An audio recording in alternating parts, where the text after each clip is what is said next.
I was at home when my phone rang. It was my son, his voice tight and urgent. "Dad, is my wife home? I just saw someone who looks exactly like her boarding a plane with another man." A few seconds later, he sent me a photo. I froze. In the living room, my daughter-in-law was doing yoga on the mat. She looked up at me and smiled as if nothing had happened. My heart nearly stopped. If she was standing right in front of me, then who was the person boarding that plane with my son? I'm incredibly grateful you're here. Quick question, how did you find this channel? YouTube recommendations, a friend's share? Drop a comment below, I read them all. Just a heads up, this story includes fictionalized elements for educational and entertainment purposes. Any resemblance to actual people or places is coincidental, but the protective lessons I'm sharing, those could genuinely help you safeguard your loved ones. My name is Camden Pierce. I'm 59 years old, a widower and a forensic accountant who spent 3 decades following money trails most people worked hard to bury. After my wife Eleanor passed away 5 years ago, my son Brett became the center of my world. When he married Rachel 2 years later, I believed our family felt whole again. That was 3 years ago. I was wrong. I was reviewing quarterly statements when Brett called. His voice was tight, breathless. "Dad, is Rachel home right now?" I set down my pen. Morning light filtered through the windows of our Pinehurst home. "What's going on?" A pause. Behind him I heard the hum of an aircraft cabin, muffled voices, air vents, overhead bins closing. "I'm in the cockpit at gate C7. My flight to Maui is boarding." During pre-flight checks, I looked through the flight deck window and saw someone in seat 3A who looks exactly like Rachel. Business class. She's with a man I don't recognize. They're holding hands. My pulse shifted. "You're certain?" I'm trained to notice details. Burgundy sweater, the floral scarf I bought her last month. She's wearing your pearl earrings, the ones you gave her at our wedding. I stood slowly. Where did she say she was this week? Denver. Extended nonprofit board meeting. She left 2 weeks ago. But if that's her in 3A on my plane to Maui, then everything she told me was a lie. "Can you take a photo?" "Already did." "I'm sending it." "Dad, if that's really her, who did I say goodbye to this morning when I called home?" My phone vibrated. The image loaded, grainy but clear enough. Seat 3, a burgundy sweater, floral silk scarf, pearl earrings catching cabin light, 3 pearls set in gold. A man sat beside her in 3B mid-40s navy suit. His hand rested casually on her knee. Their heads leaned close. The woman's profile, Rachel's face, Rachel's smile. "Do you see it?" Brett asked. "I see it. That's her. The scarf, the earrings. If she's boarding my flight right now, then who's in our house?" "Give me 1 minute," I said. I walked into the living room. Sunlight streamed across the hardwood floor. A yoga mat was spread out. Rachel was in downward dog, breathing steady. I'd watched that routine every morning for 5 years. She glanced up. "Dad. Everything okay?" The word felt natural. Since the wedding, she'd slipped into our family with ease, filling the quiet Eleanor left behind. "Brett called," I said evenly. "Wanted to make sure you were home." She lowered into a seated stretch. "That's sweet. Tell him I'm fine. My phone's in the kitchen on silent. You know I don't like distractions." I studied her face, the freckle near her left temple, the way she tucked her hair behind her ear. Everything matched. Back in my office, I called Brett. "She's here, doing yoga. Says her phone's on silent." Silence. "Dad, did you see the photo?" "I did. I can still see her through the cockpit window." She just laughed at something he said. His hand's on her arm now. "If that's Rachel on my plane, then who's in our house?" I felt my chest tighten. "You said she left for Denver 2 weeks ago." "Yes, Wednesday morning. I opened our home security system. Let me check something." I scrolled back. This morning, Rachel on her mat. Yesterday making breakfast. The day before reading on the couch. 2 weeks ago. Timestamp 6:47 a.m. The front door opened. Rachel stepped out with a rolling suitcase blue wool coat. She locked the door and walked to a black SUV idling at the curb. It pulled away. I kept the footage running. 7:05 a.m., 18 minutes later, the front door opened again. A woman entered. Same height, same build, same hair color. But she wore a gray cardigan instead of a blue coat. No suitcase. She moved slowly through the house, looking around carefully, studying. She opened cabinets, checked the refrigerator, ran her hand along the granite countertop as if memorizing texture. She selected a coffee mug, the chipped one Rachel refused to throw away. This woman knew which mug to use. Brett, I said steadily. When you land, observe her from a distance. Don't approach. Don't let her know you're watching. See where she goes, who she meets. Then call me. You think it's really Rachel? That my wife is on my plane with another man? I stared at the split-screen footage. On the left, Rachel leaving. On the right, someone else arriving. I think we need more information. What kind? The kind that explains how your wife can be in two places at once. After he hung up, the house felt unnervingly quiet. Through the wall, I heard movement, water running, cabinets closing. The ordinary sounds of someone who knew exactly where everything belonged. The woman who looked like Rachel, sounded like Rachel, knew which burner heated most evenly and where we kept spare light bulbs. The woman who had been living in my house for 2 weeks. I opened my laptop and began pulling financial records. If someone was impersonating my daughter-in-law, there would be traces. Subtle inconsistencies, patterns. Numbers don't lie. 3 hours later, my phone buzzed. Followed them from baggage claim, Brett texted. Black sedan to Fairmont Orchid. Watched from lobby. They checked in together. Same room. Dad. What's happening? I looked toward my office door. Beyond it, the woman who wasn't Rachel hummed softly in the kitchen. I typed slowly. Come home as soon as you can. Don't confront her. Not yet. His reply came instantly. Who is that woman in our house? I stared at the frozen security footage. 2 women. One leaving. One arriving. 18 minutes apart. My fingers hovered over the keyboard before I typed the only honest answer I had. I don't know, but I'm going to find out. The next morning arrived with the kind of clarity that comes after a sleepless night. I'd spent hours staring at financial spreadsheets trying to make sense of the impossible. By dawn, I'd made a decision. Confrontation would come eventually, but first I needed certainty. In my 20 years advising clients on fraud cases, I'd learned that assumption gets you nowhere. Evidence is everything.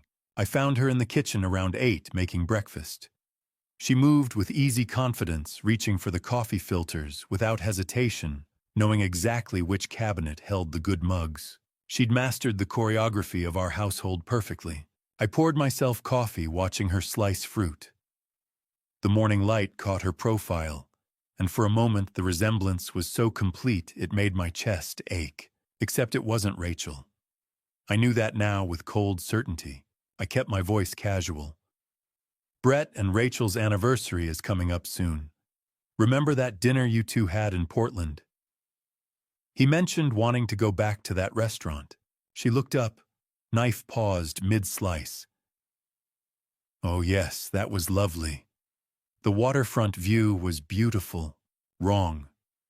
They'd celebrated in Seattle at a small French place Rachel had insisted on. Rachel would have corrected me immediately, probably with a laugh about how I always mixed up their travel plans. This woman just smiled and kept cutting strawberries. Throughout the morning, I watched her perform the role flawlessly. She watered Eleanor's herb garden with care. She folded laundry with precise movements. She even hummed while she worked, though the melody was wrong. Rachel hummed old jazz standards. This woman hummed something contemporary I didn't recognize. Small details, tiny inconsistencies, but they added up. Around noon, I called David Torres.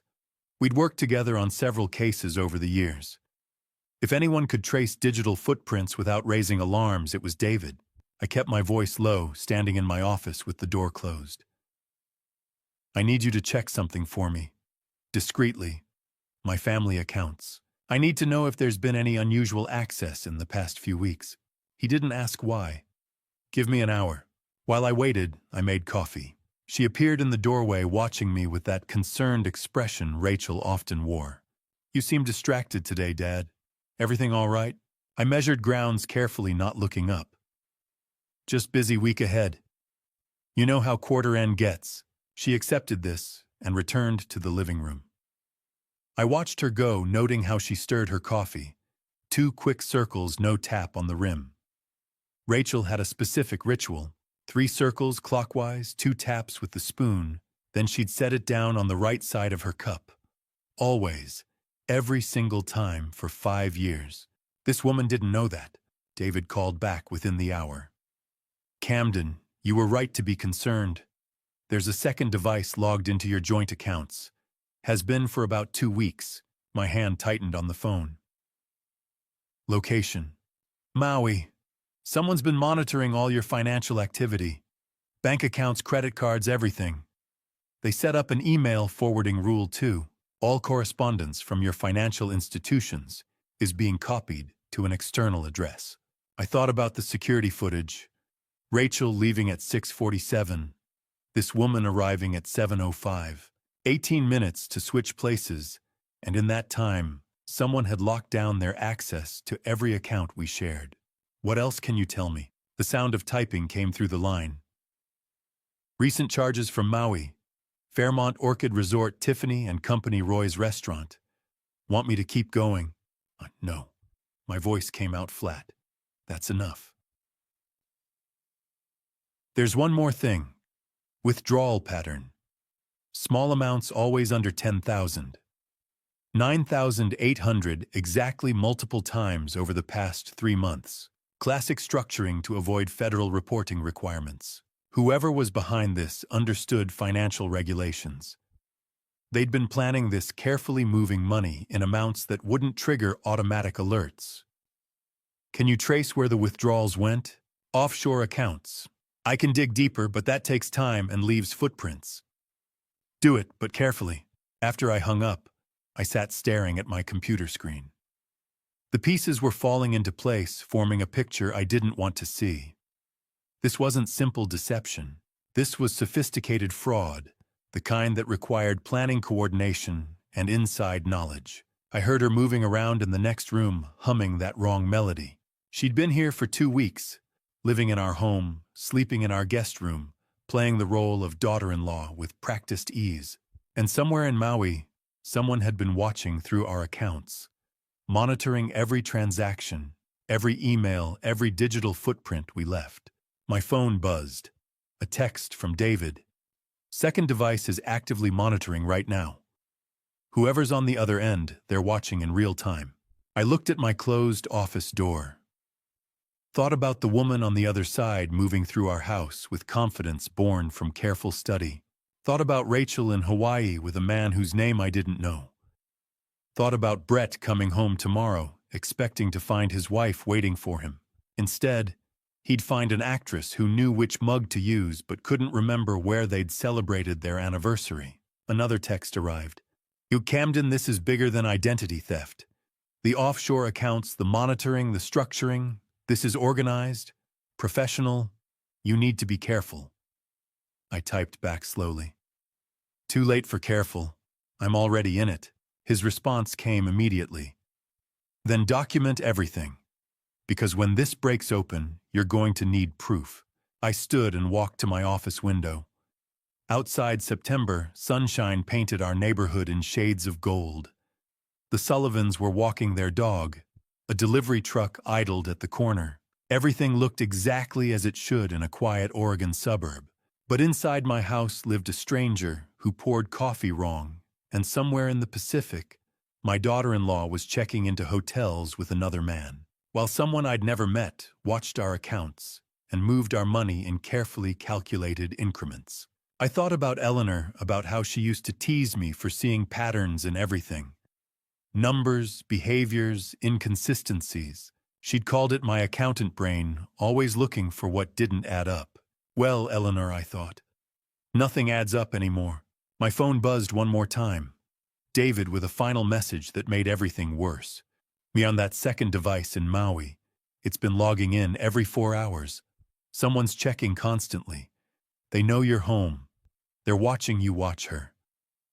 Knowing you're being watched changes how you move through your own home. Every conversation becomes performance, every gesture calculated. I'd built a career on reading people, on catching the small tells that revealed deception. Now I had to hide my own. Over breakfast, I started asking questions.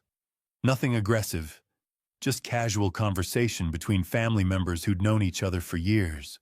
She was spreading jam on toast when I mentioned it. You know, I was thinking about that surgery you had, the appendix thing. Still bothers you sometimes, doesn't it? On your left side?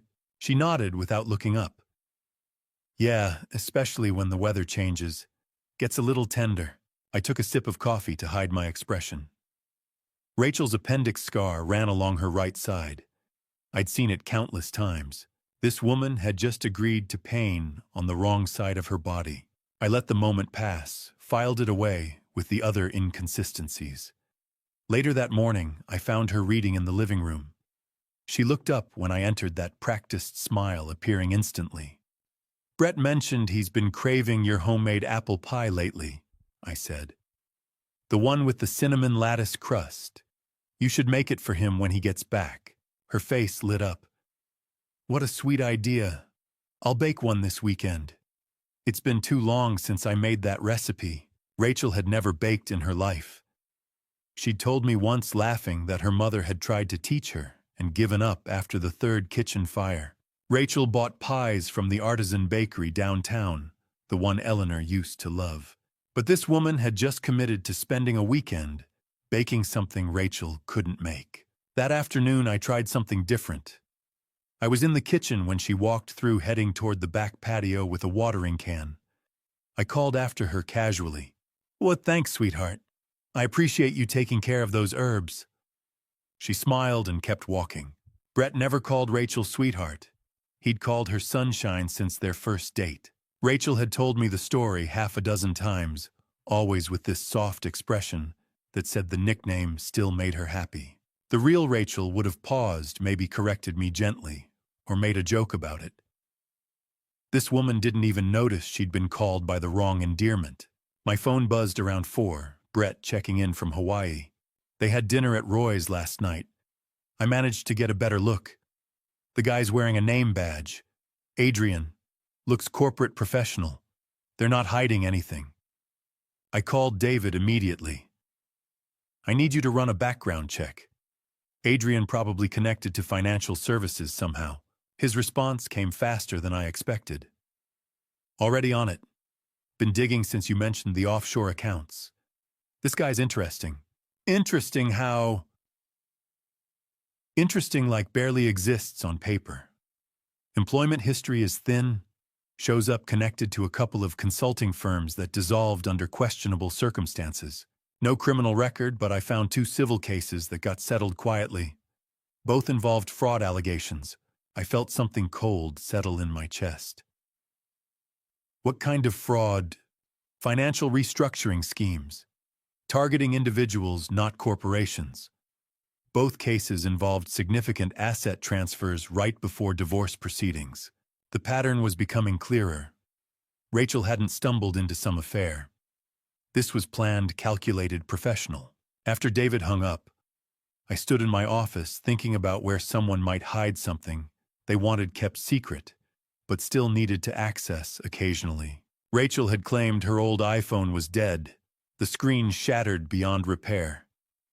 She'd switched to a new one about 6 months ago, but people don't usually throw away phones immediately. I found it in the master bathroom, tucked in the back of the drawer, where we kept old medications and forgotten cosmetics. The screen wasn't shattered. It wasn't even cracked. I pressed the power button. The battery showed 4%, but it was enough. The screen illuminated, unlocked. She'd never changed the passcode. Messages loaded slowly, the phone struggling with its dying battery. A thread with someone saved only as A filled the screen. I scrolled through months of conversation, my pulse steady despite what I was reading. How much longer with the setup? Nina needs another week. She's learning the routines. He suspects anything. But no, he's predictable. Won't check until it's too late. Nina's doing great. The messages went back months. Planning coordination updates. I kept scrolling, looking for anything that might tell me why. The phone's battery warning flashed. 2% remaining. Then I found it. A message from Rachel to Adrian sent 3 months ago. The timestamp showed late at night when Brett would have been on an overnight flight somewhere. Camden trusts me completely. Thinks of me as the daughter he never had. This will be easier than Florida. The phone died in my hand, screen going black. I stood in the bathroom staring at the dark rectangle of glass and metal while that last sentence repeated in my mind. This will be easier than Florida. Not their first time. Not even their second, probably. This was a pattern, a system, something they'd refined through practice. And somewhere in Florida, there was another family, another victim, another story like mine beginning to unfold. I thought about victims I'd seen in court cases I'd reviewed for clients. The hollowed-out look of someone who'd lost everything to people they'd trusted. I'd felt sorry for those victims, but I'd never truly understood until now. Because I was about to become one of them. I slipped the dead phone into my pocket and walked back downstairs. The woman who wasn't Rachel sat in the living room, reading her book, completely at ease in our home. She looked up when I passed. "Everything okay, Dad?" The word tasted wrong coming from her mouth now that I knew. Now that I understood she was part of something larger, more calculated than simple deception. "Everything's fine," I said. She smiled and returned to her book. I kept walking, kept my expression neutral, kept playing the role of the unsuspecting father-in-law. But inside, everything had changed. Because now I knew this wasn't about a failing marriage or a midlife crisis or any of the normal human messiness that breaks families apart. This was business. Professional, organized, and apparently successful enough that they'd done it before. In Florida, to someone who'd probably trusted them just as completely as I'd trusted Rachel. That dead phone sat in my desk drawer like evidence I couldn't yet use. The reference to Florida gnawed at me. Professional cons don't start with million-dollar targets. They build up to them, refining their approach with each victim. I opened my laptop and started searching. Adrian Cross fraud elderly victims. The results came slowly at first. Then I added one more word, Florida. The article appeared halfway down the second page. Local news from Tampa, 18 months old. The headline read, "Retired accountant loses life savings to investment scheme." The victim's name was Harold Whitmore, 76 years old, widower. His wife, Margaret, had passed away 2 years before. According to the reporter, Harold had trusted a financial advisor who'd promised to help him invest Margaret's life insurance payout. $800,000 gone within 6 months. The article didn't name the advisor, but it described the method. Personal connection through a grief support group. Promises to honor the late wife's memory through smart investments. Transfers to offshore accounts that proved untraceable. This was Rachel's template. I called Frank Morrison, a retired cop who still took private investigation work. "I need your help with something. Personal this time." His tone shifted immediately. "What kind of personal?" "The kind that involves my family and someone who needs justice." Frank listened without interrupting while I explained everything. When I finished, silence stretched between us. Finally, he spoke. "Harold Whitmore. I remember that case. He reported it to Tampa PD, but the evidence trail went cold. By the time anyone started investigating seriously, the money was gone, and so were the people who took it. Can you find him? I need to know if the woman he dealt with matches Rachel." Give me a couple hours." While I waited, Brett sent another update from Hawaii. A photo this time. Rachel and Adrian in the hotel lobby, his hand on the small of her back. Her face turned up toward his as they laughed. The body language was unmistakable. Frank called back faster than I expected. Found him. He's living in a care facility now. Lost his house after the money disappeared. I explained the situation. He's willing to meet. The next afternoon, I drove south through wine country. The coffee shop Frank had chosen sat on a quiet street corner, the kind of place that served as a community gathering spot. Harold Whitmore looked smaller than I'd imagined. He sat hunched in a corner booth, hands wrapped around a mug he wasn't drinking from. Frank sat across from him, watching him protectively. I slid into the booth beside Frank.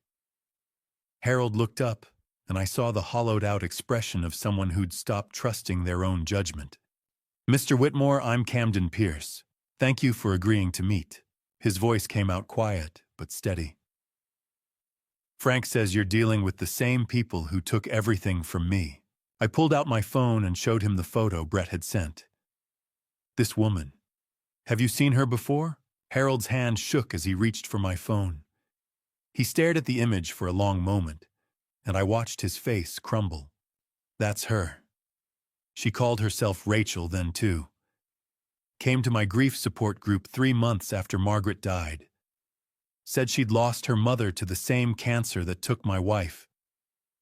She cried with me, held my hand during the meetings." His voice broke. "She seemed to understand the emptiness that comes with losing someone after 40 years together. That was the approach. Find the wound mirror. It used shared grief to build trust. She told me she was a financial advisor." Harold continued. "Said she could help me invest Margaret's life insurance payout in a way that would honor her memory. I gave her everything." "How much contact did you have with this man?" I showed him a screenshot of Adrian. "Never saw him. It was just her. But there were mentions of a partner sometimes. Someone who handled the technical side." Frank leaned forward. "Harold's been working with me to track down others. We think there might be at least 2 more victims between Tampa and here. Same pattern. Widowers, grief groups, financial promises." The weight of it settled over me. This wasn't opportunistic crime. This was systematic predation. "Will you testify?" I asked. "When this goes to court, will you tell your story?" He looked at me with eyes that had seen too much loss. "If it means she can't do this to anyone else, yes. Margaret would want that." After Harold left with Frank, I sat alone, staring at my phone. I opened our family's insurance portal, something I hadn't checked in months. The beneficiary had been changed. 2 weeks ago. The same day Rachel left for Hawaii. Brett's life insurance policy. $2 million. Primary beneficiary, Rachel Pierce. The room seemed to tilt. Someone with access to our accounts had logged in and made the modification.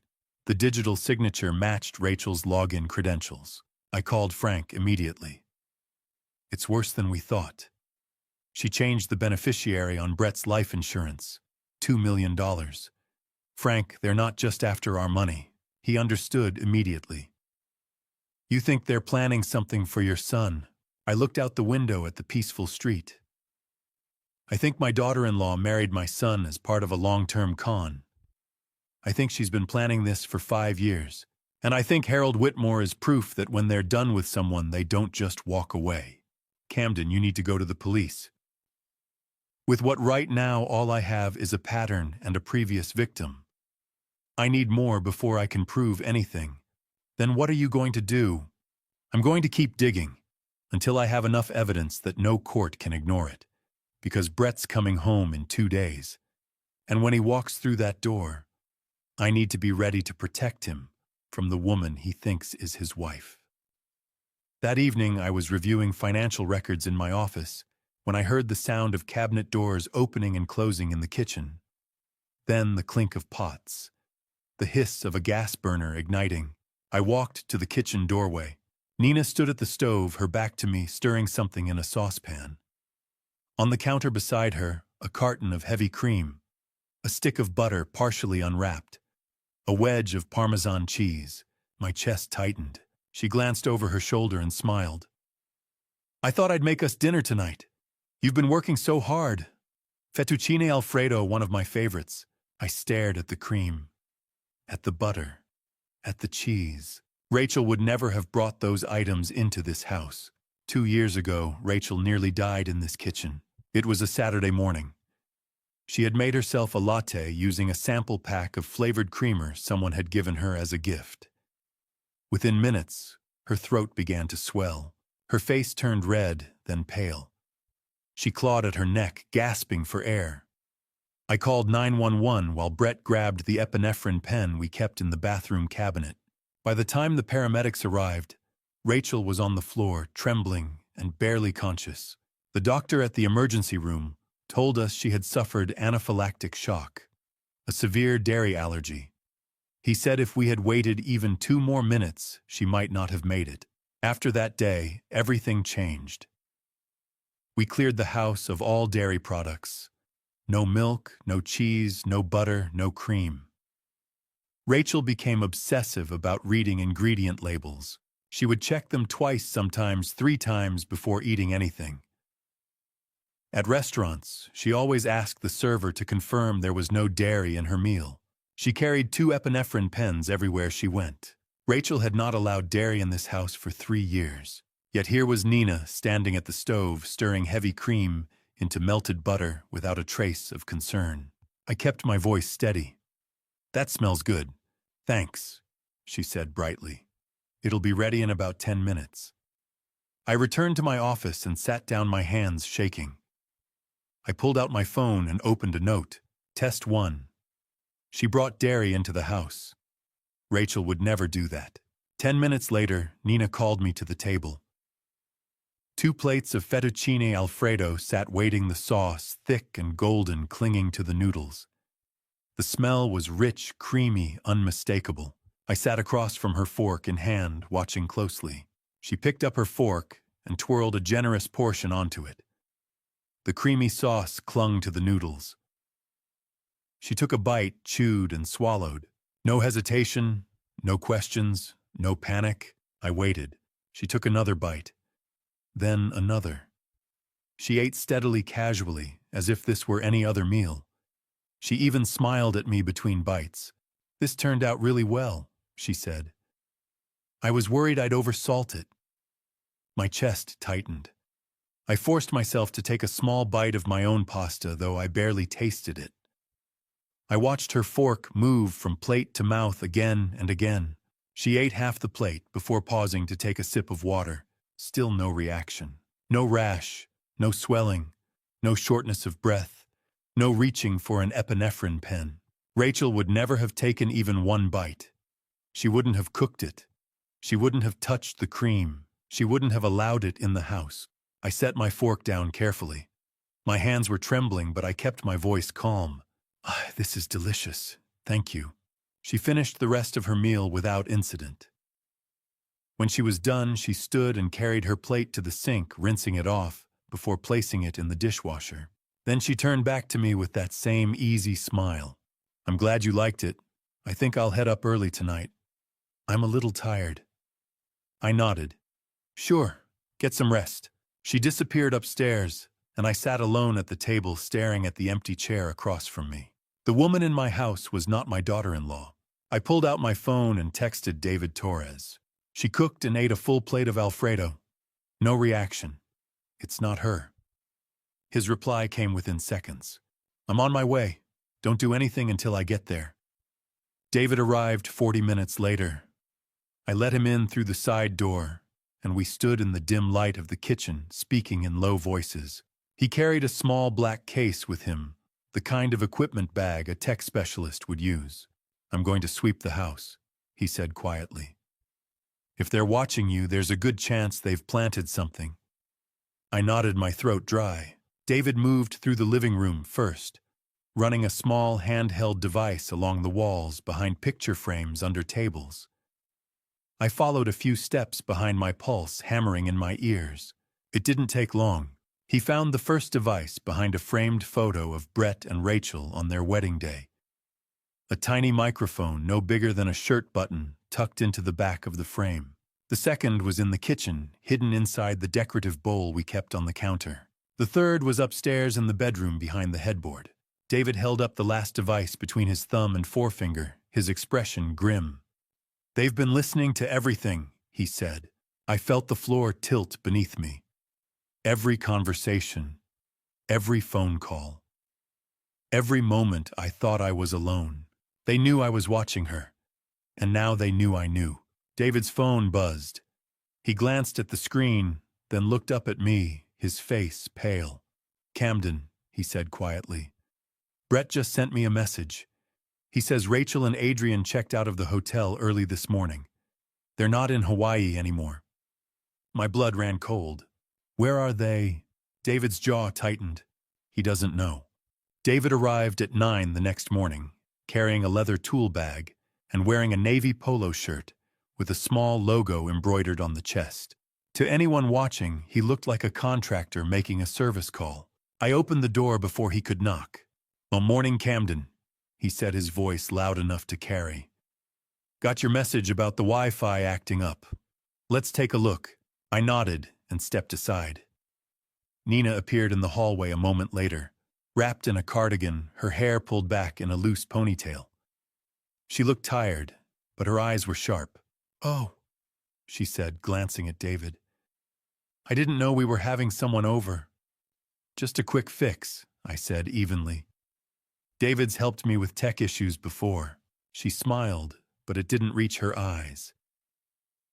"Would you like some coffee?" David set his bag down near the router in the corner of the living room. "That'd be great, thanks." Nina disappeared into the kitchen. I heard the clink of mugs, the hiss of the coffee maker. David knelt by the router and opened his bag, pulling out a small black device no bigger than a deck of cards. He glanced up at me and gave a single deliberate nod. We both knew what we were really here to do. He moved through the living room first, running the handheld scanner along the walls behind furniture under shelves. I stood near the window, pretending to check my phone. Nina returned with 2 mugs of coffee and set them on the side table. She lingered for a moment, watching David work. "Is it a serious problem?" she asked. David didn't look up. "Just interference. Happens sometimes with older routers. I'll have it sorted in a few minutes." She nodded slowly, then retreated to the couch, cradling her own mug. Her gaze followed David's every movement. He found the first device behind the framed photo of Brett and Rachel on their wedding day. The same spot he'd checked the night before. He carefully lifted the frame, angled it toward me, and tapped the back with his finger. I saw it then, a tiny black disc, no larger than a button, nestled into the wooden backing. David set the frame down and moved into the kitchen. Nina stayed on the couch, but I could feel her attention sharpening. David crouched near the lower cabinets, opened his tablet, and pretended to adjust something on the screen. Then he turned the tablet toward me. The display showed a live audio waveform pulsing in green and red. Below it, a line of text read, "Active transmission. Offshore server. Installed 14 days ago." 14 days. The same day Nina had walked into this house. David moved upstairs next. I followed, leaving Nina alone in the living room. In my bedroom, he found the third device tucked behind the headboard, exactly where he'd shown me the night before. He held it up between his thumb and forefinger, then mouthed 2 words, 24/7. I felt my jaw tighten. David pulled a small Ziploc bag from his toolkit and carefully placed each device inside, sealing it shut. Evidence. Then he returned downstairs, made a show of adjusting the router, and packed up his equipment. "All set," he announced. "Should be good to go now." Nina stood, her smile back in place. "That was fast." "Easy fix," David said. He glanced at me. "Let me know if you have any other issues." I walked him to the door. As he stepped outside, he leaned in slightly and whispered, "They've been recording everything. Someone's been reviewing the files." I nodded once. He squeezed my shoulder and left. I closed the door and stood in the entryway for a long moment, listening to the silence of the house. Then my phone buzzed. It was Brett. Rachel and Adrian checked out early this morning. They're flying back tomorrow. Dad, they're coming home. My chest went cold. Tomorrow. They were cutting the trip short. They must have sensed something was wrong. I typed back quickly. Stay calm. Don't let them know you're watching. I'll handle it. I walked into my office and closed the door. My hands were shaking as I scrolled through my contacts and found Margaret Stone's number. She was a family attorney I'd worked with years ago when Eleanor and I had updated our wills. Sharp, thorough, and unshakable. She answered on the second ring. "Aw, Camden," she said warmly. "It's been a while. What can I do for you?" I kept my voice low. "I need to file for legal protection before tomorrow. Police are ready, but this has to be handled quietly. My daughter-in-law is attempting to take control of family assets, and I believe she's planning to harm my son." There was a pause. Then her tone shifted all business. "How much time do we have?" "Oh, it's less than 24 hours. I'll draft an emergency petition for a restraining order and asset freeze. I'll need documentation. Financial records, anything that shows unusual activity." "I have it." "Ah, good. Send it to me within the hour. I'll have this filed by end of day." "Thank you, Margaret. We'll get through this, Camden. Stay safe." I hung up and immediately began forwarding files to her. The withdrawal records, the insurance beneficiary, change the hotel charges, the offshore server logs David had captured. Everything. By the time the sun set, I was exhausted, but I couldn't rest. That night I heard Nina on the phone. I had left my bedroom door open a crack, and her voice drifted up from the kitchen below. She was speaking quietly, but the house was old and sound carried. "He brought someone in to sweep the place," she said. Her voice was tight, anxious. "What do you mean you disabled them remotely?" "Fine. We stick to the plan. Just one more day. Adrian, what if he knows?" There was a long silence. Then she spoke again, softer now. "Okay, I trust you. See you tomorrow." I heard her footsteps on the stairs. I closed my door silently and stood in the dark, my pulse hammering in my ears. They were coming home tomorrow, and they thought I still didn't know. But I did, and I was ready. The email arrived while the sky was still dark. I had barely slept.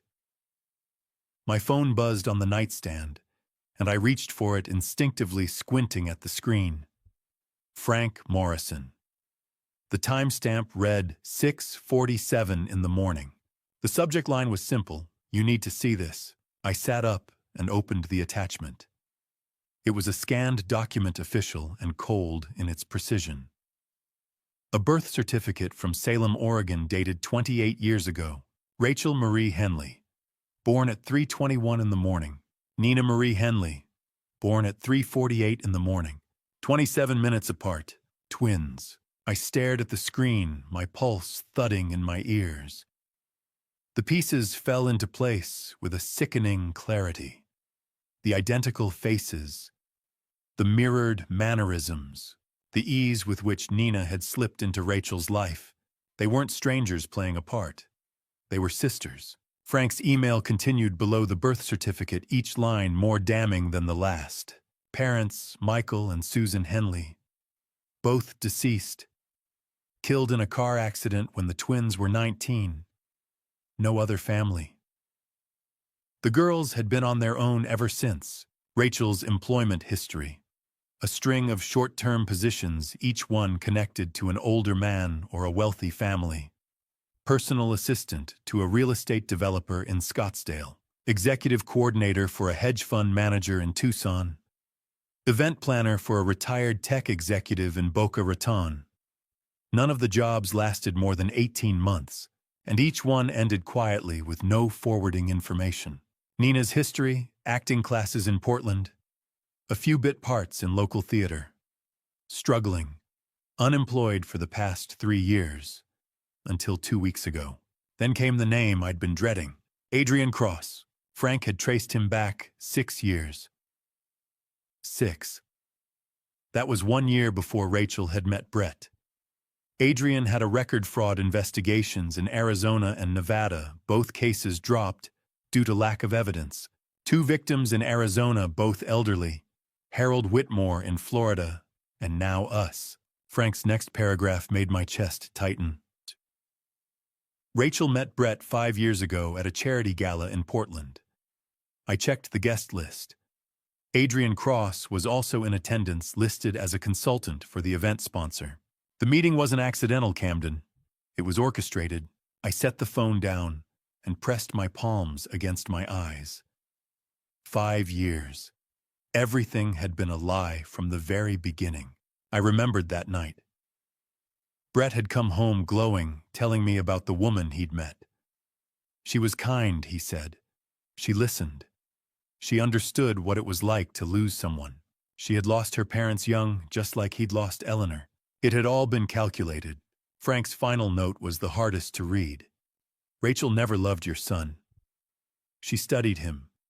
She found his weakness, his longing for family after losing his mother, and she became exactly what he needed. This wasn't love, Camden. This was a performance. I sat on the edge of the bed, the phone still glowing in my hand. 5 years of dinners. 5 years of holidays. 5 years of watching Brett light up every time Rachel walked into a room. All of it had been theater. I thought of the way she'd learned to cook his favorite meals. The way she'd laughed at his stories, even the ones he'd told a dozen times. The way she'd held his hand at Eleanor's grave and told him it was okay to grieve. She had studied him like a script, and she had played her role flawlessly. I stood and walked to the window. The sun was beginning to rise, painting the sky in shades of pale gray and amber. Somewhere out there, Rachel and Adrian were on a plane flying back to finish what they'd started. But they didn't know we were waiting. I pulled up Brett's number and called. He answered on the second ring, his voice rough with sleep. "Dad, what's wrong?" "I need you to sit down," I said quietly. There was a pause. Then I heard the rustle of sheets, the creak of a chair. "Okay, I'm sitting." I told him everything. The birth certificate, the twin sister, Adrian's history, the staged charity event, the years of planning. Brett didn't say a word. The silence on the other end of the line stretched so long I thought the call had dropped. But Brett, when he finally spoke, his voice was hollow. 5 years, Dad. I loved her every single day. How could I not see it? My throat tightened. Because you loved her with a true heart. That's what makes you good son. And that's what made you vulnerable. He let out a shaky breath. I trusted her. I gave her everything. I know. Another long silence. Then his voice came back harder now. Steadier. When does she land? Tomorrow afternoon, 2 o'clock at Portland. I'll be there, he said. I need to see her face when we expose this. I gripped the phone tighter. Brett, you don't have to. Yes, I do. His voice was firm now, almost cold. She took 5 years of my life, Dad. She made me believe we had a future. I need to look her in the eye when it all comes down. I didn't argue. I understood. Margaret has filed the paperwork, I said. The accounts are frozen. The police are ready. When she steps off that plane, it's over. Brett exhaled slowly. Good. We stayed on the line for a moment longer, neither of us speaking. Then Brett broke the silence. Dad, yeah, thank you for not giving up, for figuring it out. My chest ached. You're my son. I would do anything to protect you. I know, he said softly. I'll see you tomorrow. The call ended. I stood at the window watching the sun climb higher. Tomorrow, Rachel and Adrian would walk into a trap they didn't see coming. Tomorrow, the performance would end. And tomorrow, my son would finally see the truth. I just hoped he could survive it. Friday arrived with a brittle calm, the kind that comes before a storm.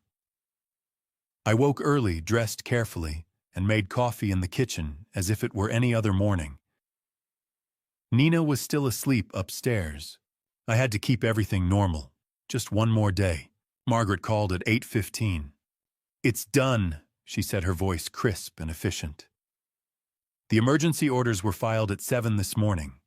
All joint accounts are frozen as of 9. Any attempted withdrawals or transfers will be blocked.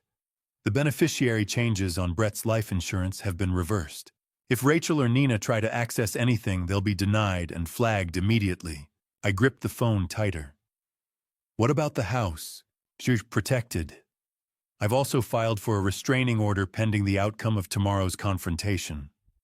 The police are coordinated. Camden, everything is in place. Thank you, Margaret. We'll get through this, she said quietly. Stay safe. I hung up and stared at the coffee in my hand. 9 o'clock.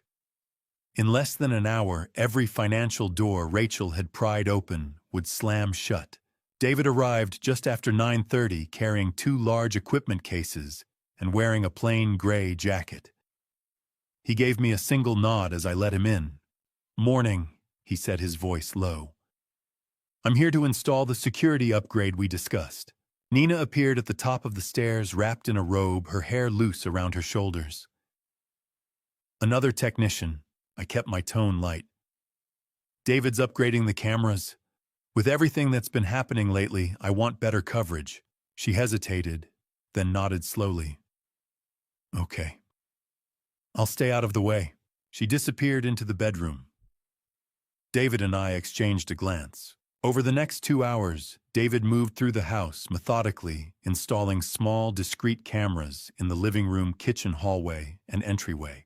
Each one was legally compliant, time-stamped, and would record everything that happened tomorrow.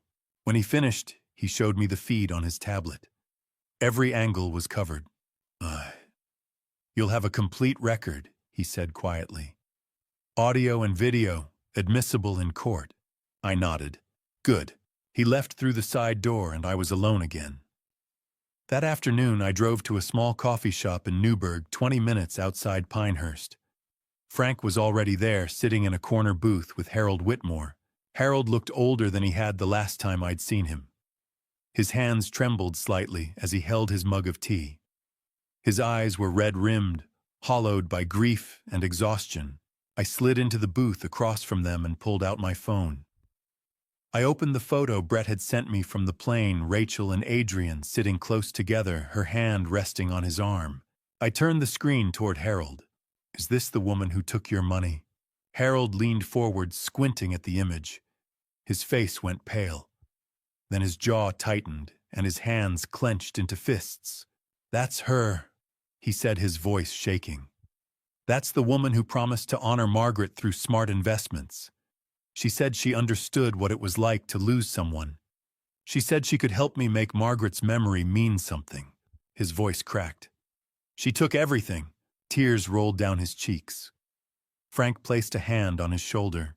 I leaned forward, my voice steady. Harold, I need you to testify. Tomorrow. Can you do that? He wiped his eyes with the back of his hand and nodded. Yes. I want to see her face when she realizes she can't run anymore. Thank you, I said quietly. They will pay for what they've done. Harold looked at me, his expression hollow but resolute. I hope so. Because people like her, they don't just take your money. They take your ability to trust. They take your future. I knew exactly what he meant. I drove home as the sun began to set, the sky streaked with orange and violet. When I walked through the door, the smell of roasted chicken filled the house. Nina had cooked dinner. She was setting the table when I entered the kitchen. She looked up and smiled, but it didn't reach her eyes. You were gone so long, she said. I hung my coat on the back of a chair. Just running errands. She poured 2 glasses of wine, but her hands trembled slightly as she set mine down. I watched her closely. She was nervous. We ate in near silence. Halfway through the meal, her phone buzzed. She glanced at it, then excused herself and walked into the living room. I stayed at the table listening. Her voice was low, but the house was quiet, and I could hear every word. You're Rachel, he's acting strange, she said. The accounts are frozen. I tried to transfer money this afternoon, but it was blocked. There was a pause. Then I heard Rachel's voice, faint but clear, coming through the phone on speaker. Don't panic, Nina. If he confronts you, cry. Play the victim. Tell him you were scared that Adrian manipulated you. Camden loves me. He'll protect me from the con man. Nina's voice was shaky. What if he doesn't believe me? Another voice cut in. Adrian. If that doesn't work, he said coldly, we have plan B. Nina hesitated. What's plan B? Adrian's voice was calm, almost amused. Let's just say Brett's car won't be as reliable as he thinks on that mountain drive home. My blood ran cold. Nina's breath hitched. Adrian, you can't. I can, he said. And I will if it comes to that. We've come too far to lose now. The call ended. I sat frozen at the table, my hands gripping the edge so tightly my knuckles turned white. They weren't just trying to steal from us. They were planning to murder my son. I pulled out my phone and texted Brett immediately. Do not drive your car until further notice. Have it inspected by a mechanic you trust. Your life may be in danger. This is not a drill. His reply came within seconds. Understood. What's happening? I'll explain tomorrow. Stay safe. I set the phone down and stared at the empty doorway where Nina had been standing. She returned a moment later, her face composed, her smile back in place. Everything okay? I asked. Fine, she said lightly. Just checking in with a friend. I nodded and took a sip of wine, even though my stomach had turned to stone. Tomorrow, when Rachel walked through that door thinking she was safe, she would find out what happens when you threaten a father's son. Right now, Rachel has no idea what's waiting for her. She's about to walk into a room full of people who know the entire scheme. But before I show you that moment, before the masks come off, comment the number 9 below if you're still here with me. I want to know who's invested in seeing this through to the end. Please note what follows includes fictional elements added for storytelling purposes and may not represent actual occurrences. If this content isn't for you, you're welcome to exit now. But if you're ready to witness accountability, stay right where you are. The car pulled into the driveway at 2:47 in the afternoon. I was standing in the living room, hands in my pockets, watching through the window. The black sedan came to a stop near the front steps. The driver's door opened, and Rachel stepped out. She looked exactly as I remembered. Burgundy sweater, pearl earrings, the same floral scarf Brett had described draped loosely around her neck. She pulled a small suitcase from the trunk, closed it with a soft thud, and turned toward the house. Her smile was bright, practiced, effortless. She had no idea. I heard the front door open. Her footsteps echoed in the entryway. Dad, I'm home. Her voice was warm, familiar, full of that easy affection she'd perfected over 5 years. She set her suitcase down and walked into the living room, arms open as if to embrace me. Then she saw Nina. Nina was standing in the hallway halfway between the kitchen and the stairs. She looked pale, her hands clasped tightly in front of her. For a split second, Rachel's face went blank. Her eyes widened. Then just as quickly, she forced a smile back onto her face.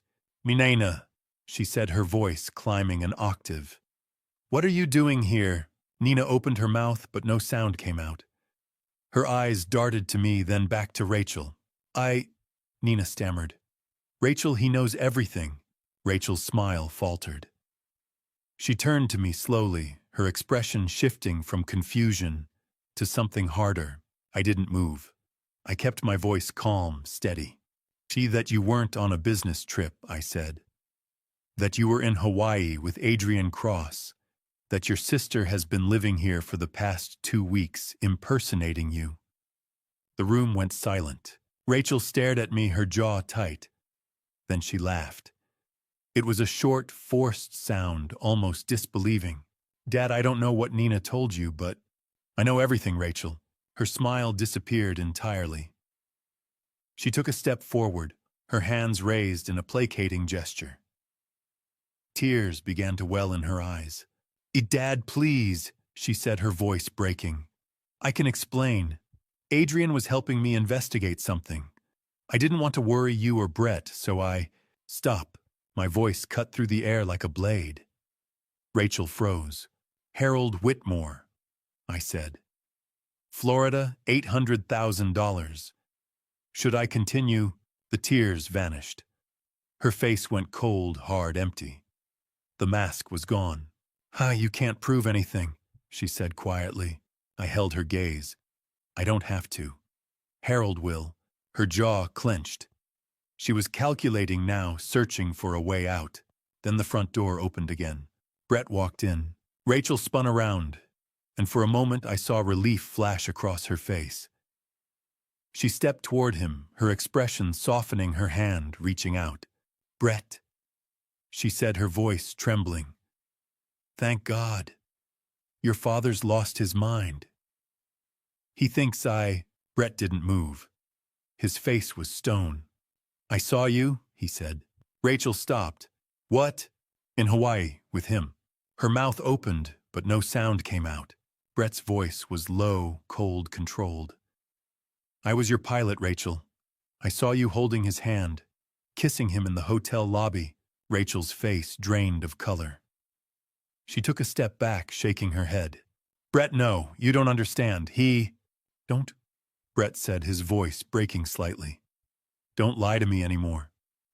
She opened her mouth again, but before she could speak, the front door swung open one more time. Adrian Cross walked in. He was tall, confident, dressed in a dark blazer and jeans.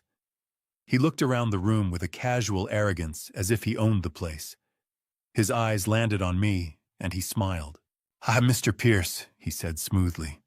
I think there's been a misunderstanding. I didn't respond. I just stared at him.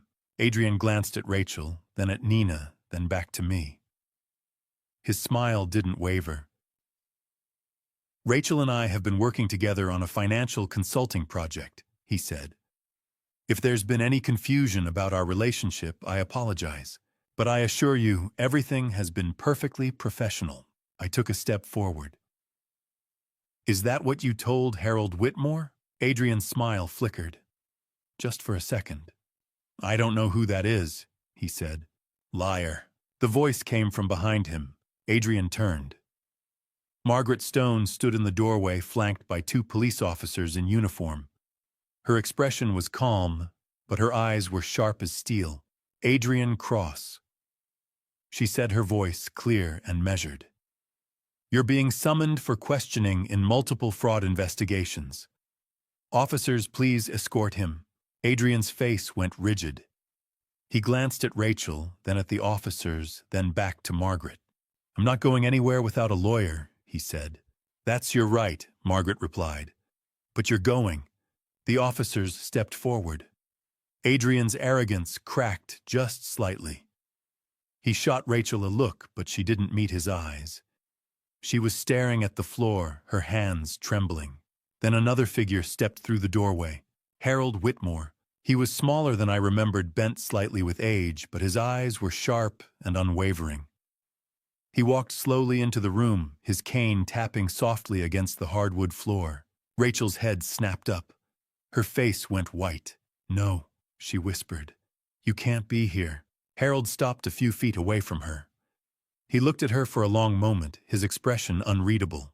I'm broken, he said quietly. I was.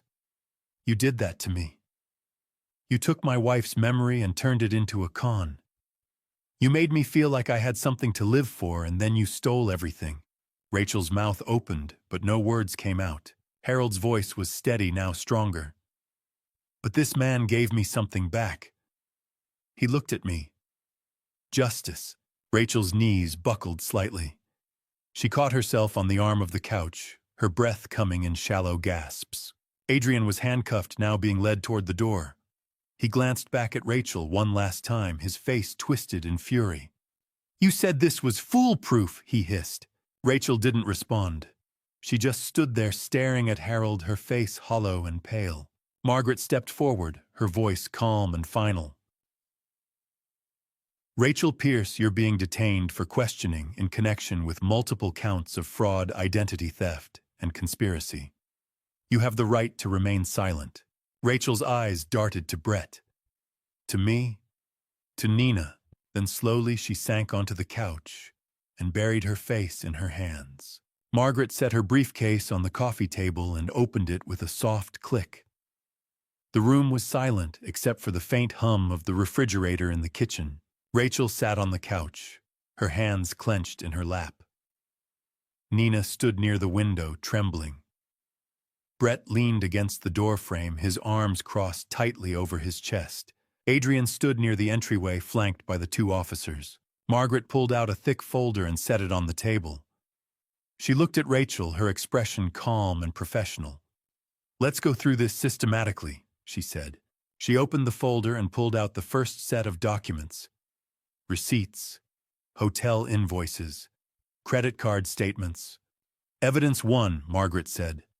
Charges made in Hawaii over the past 2 weeks. Fairmont Orchid Resort, $2,847. Tiffany and Company, $1,250. Roy's Restaurant in Waikiki, $384. All charged to a joint account shared with Brett Pierce. Rachel lifted her chin slightly. "That's not illegal. I went on a vacation." I spoke quietly from where I stood near the fireplace. "You told Brett you were on a business trip to Denver." Rachel's jaw tightened. She didn't respond. Margaret continued, pulling out another document.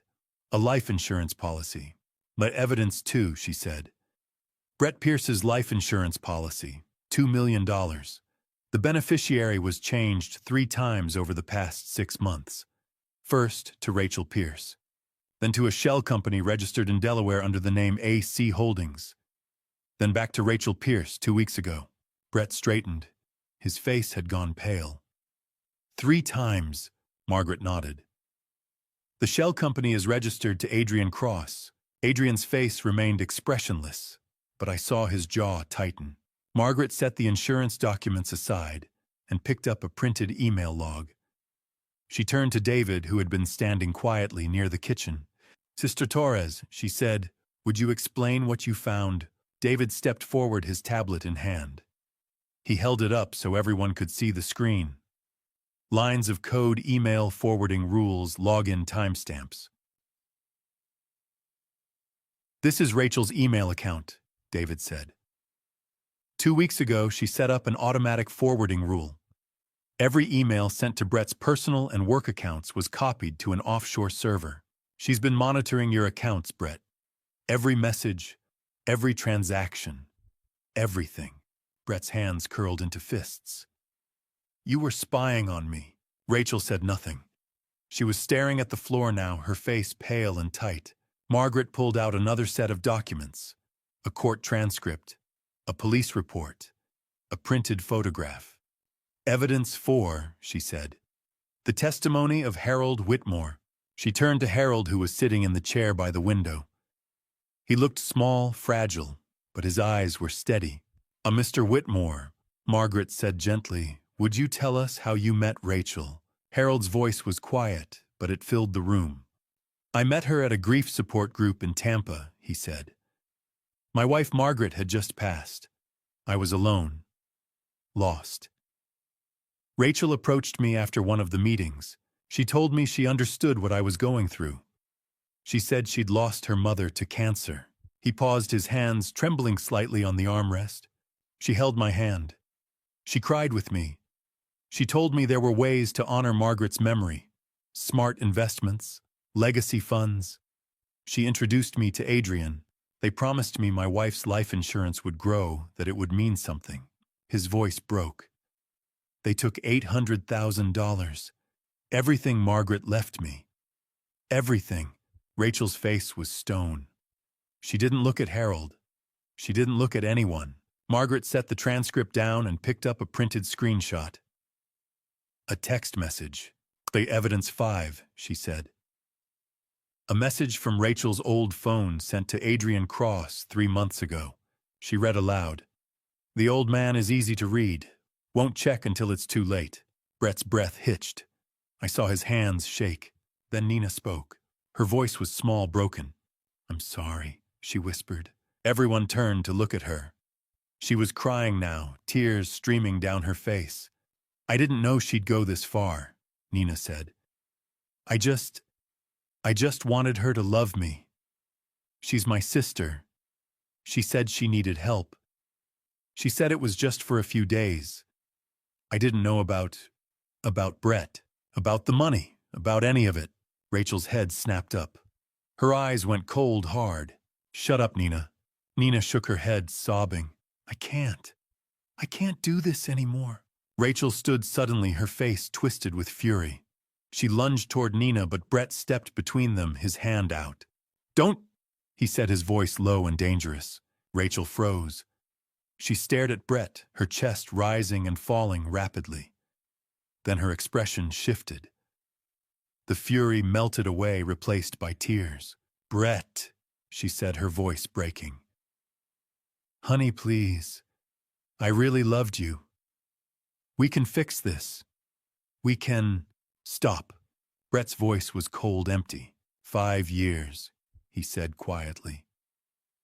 I trusted you with everything I had. I gave you my life. And you were never real. Rachel opened her mouth, but no words came out. Adrian moved toward the door. One of the officers stepped in front of him. Sit down, Mr. Cross, the officer said. Adrian's face darkened, but he didn't move.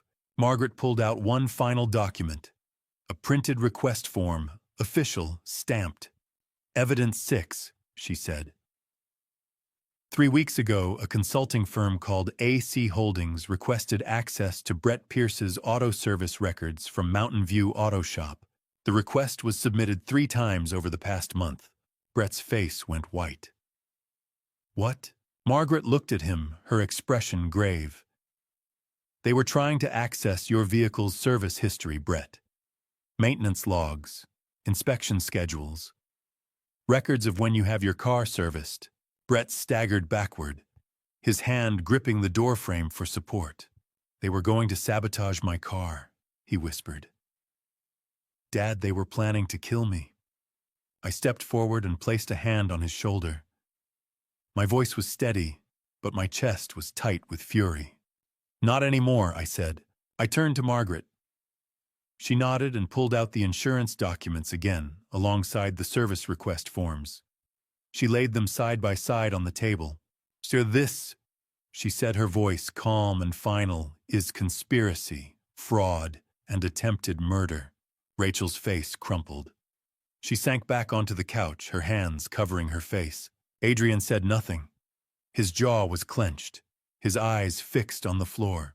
Harold spoke quietly from his chair. Justice, he said. That's all I wanted. I looked at Rachel, at Adrian, at the evidence spread across the table. You're going to get it, I said. One of the officers stepped away from Adrian and pulled out his radio. His voice was calm but urgent. Dispatch, I need state police and DMV investigators at this location immediately. We have credible evidence of possible vehicular sabotage. The room went still. Brett's face drained of color. The officer turned to him.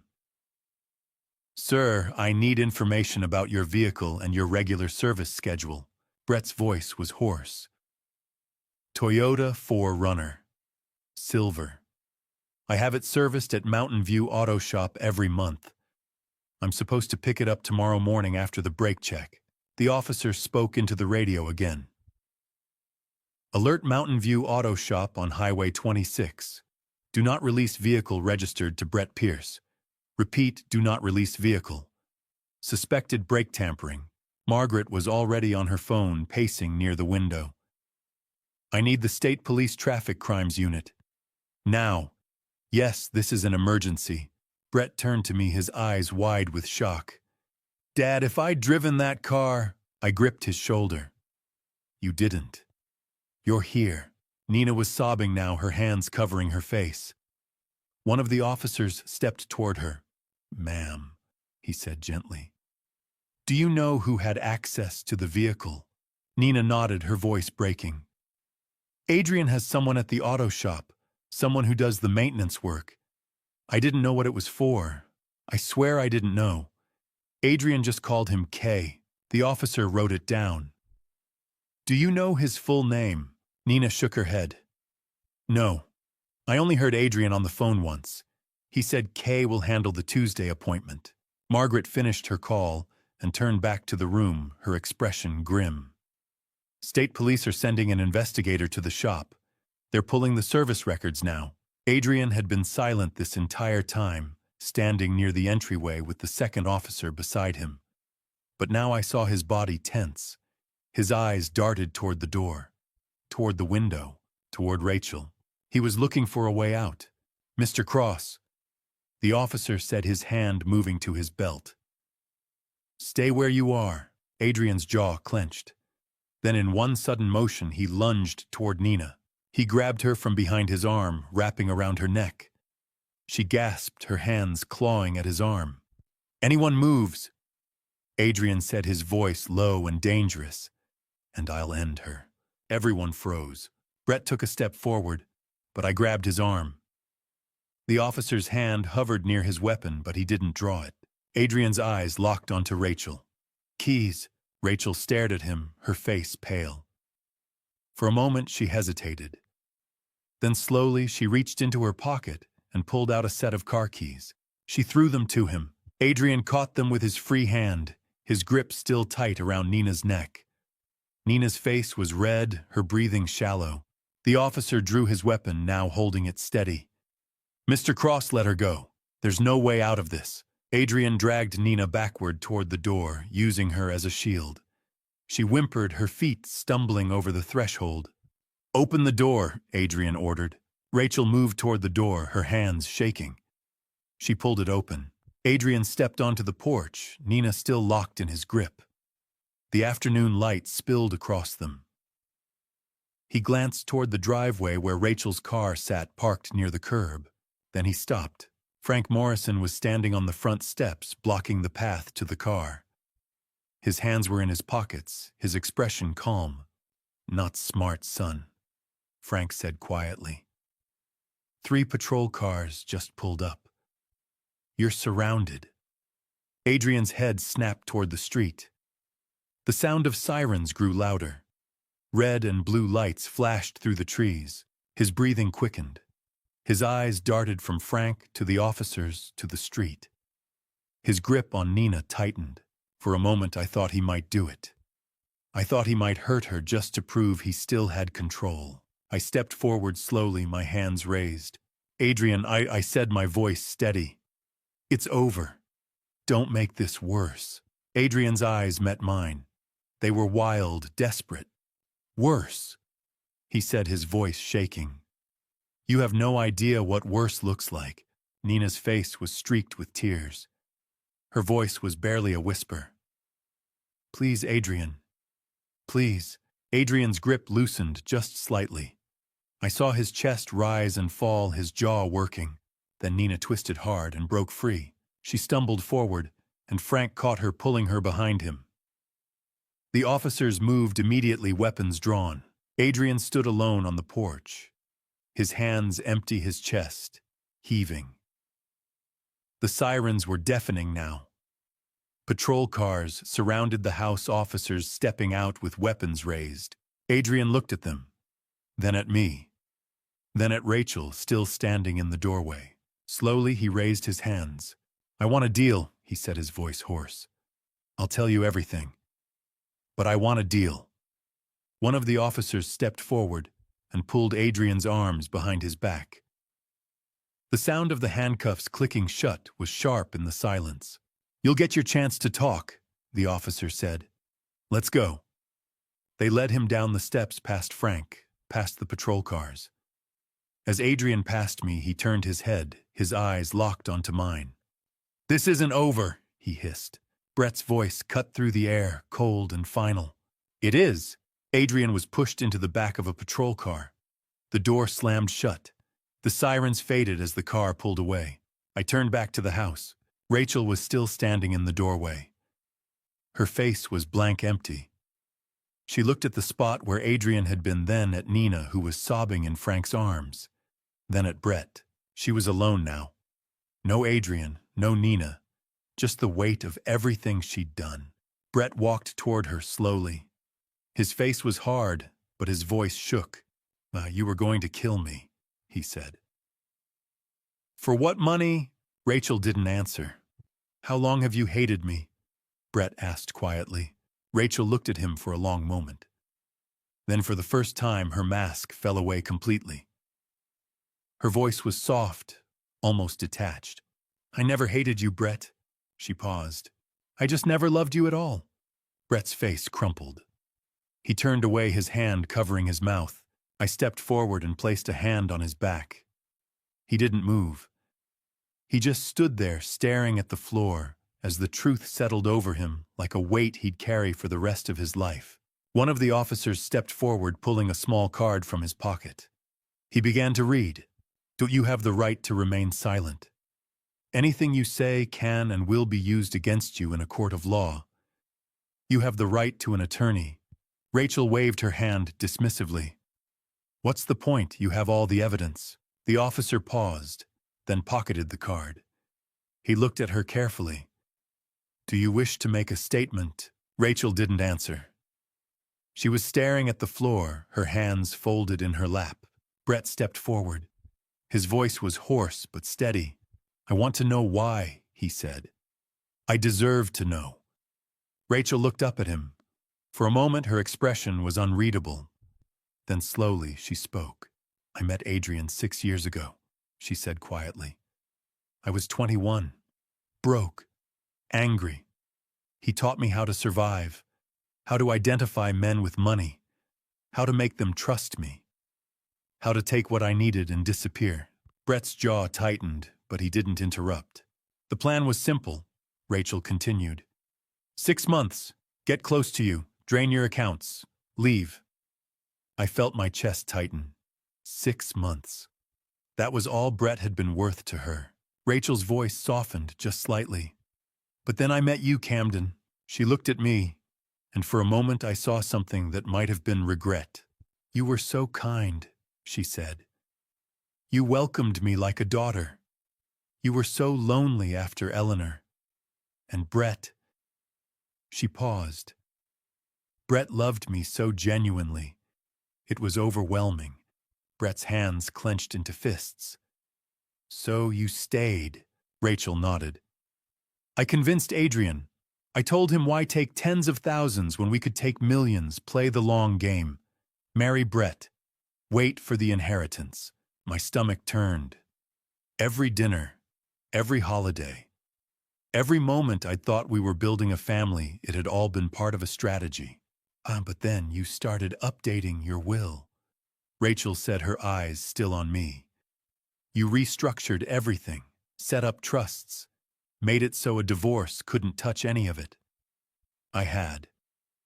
After Eleanor's death, I'd been careful, protective. I'd wanted to make sure Brett's future was secure no matter what happened. Rachel's voice dropped. That's when Adrian came up with Plan B. Brett took a step forward. What was Plan B? Rachel hesitated. Her hands trembled in her lap. If you were gone, she said quietly, I'd inherit everything as your widow. No divorce, no splitting assets, just everything. The room went silent. Brett's face drained of color. You were going to have me killed. Rachel opened her mouth, but before she could speak, Nina stepped forward. She's lying, Nina said, her voice shaking with anger. Rachel's head snapped toward her. Nina, don't! You're lying, Nina shouted. Tears streamed down her face. You called me 2 months ago. You said Plan B was the only way. You said Brett was starting to suspect. You told me Adrian was handling it. You knew he was sabotaging Brett's car. Rachel's face went white. Nina, stop. Nina pulled out her phone, her hands trembling. She scrolled through the messages and held the screen up for the officers to see. Here, she said. All of it. The dates, the plans, the insurance payout timelines. She knew everything. One of the officers took the phone and began scrolling through the messages. His expression darkened. According to what's written here, he said slowly, The plan was to target your drive home on Tuesday night. Highway 26. The mountain curves. Brett's voice was barely a whisper. That's the route I take after every late shift. Alone. At night, the room fell silent again. The weight of those words hung in the air like a storm cloud. I stepped forward, my voice low and steady. You were planning to murder my son and make it look like an accident. Rachel's face crumpled. She shook her head frantically. No, that's not. Adrian said it would just be a brake malfunction, a minor accident. He said Brett would walk away with injuries. He said no one would die. He said, Brett's voice cut through her panic like a blade. A brake failure on a mountain road at night causes a crash, Rachel. There's no walking away when you go off a cliff at 60 miles per hour. I would have died.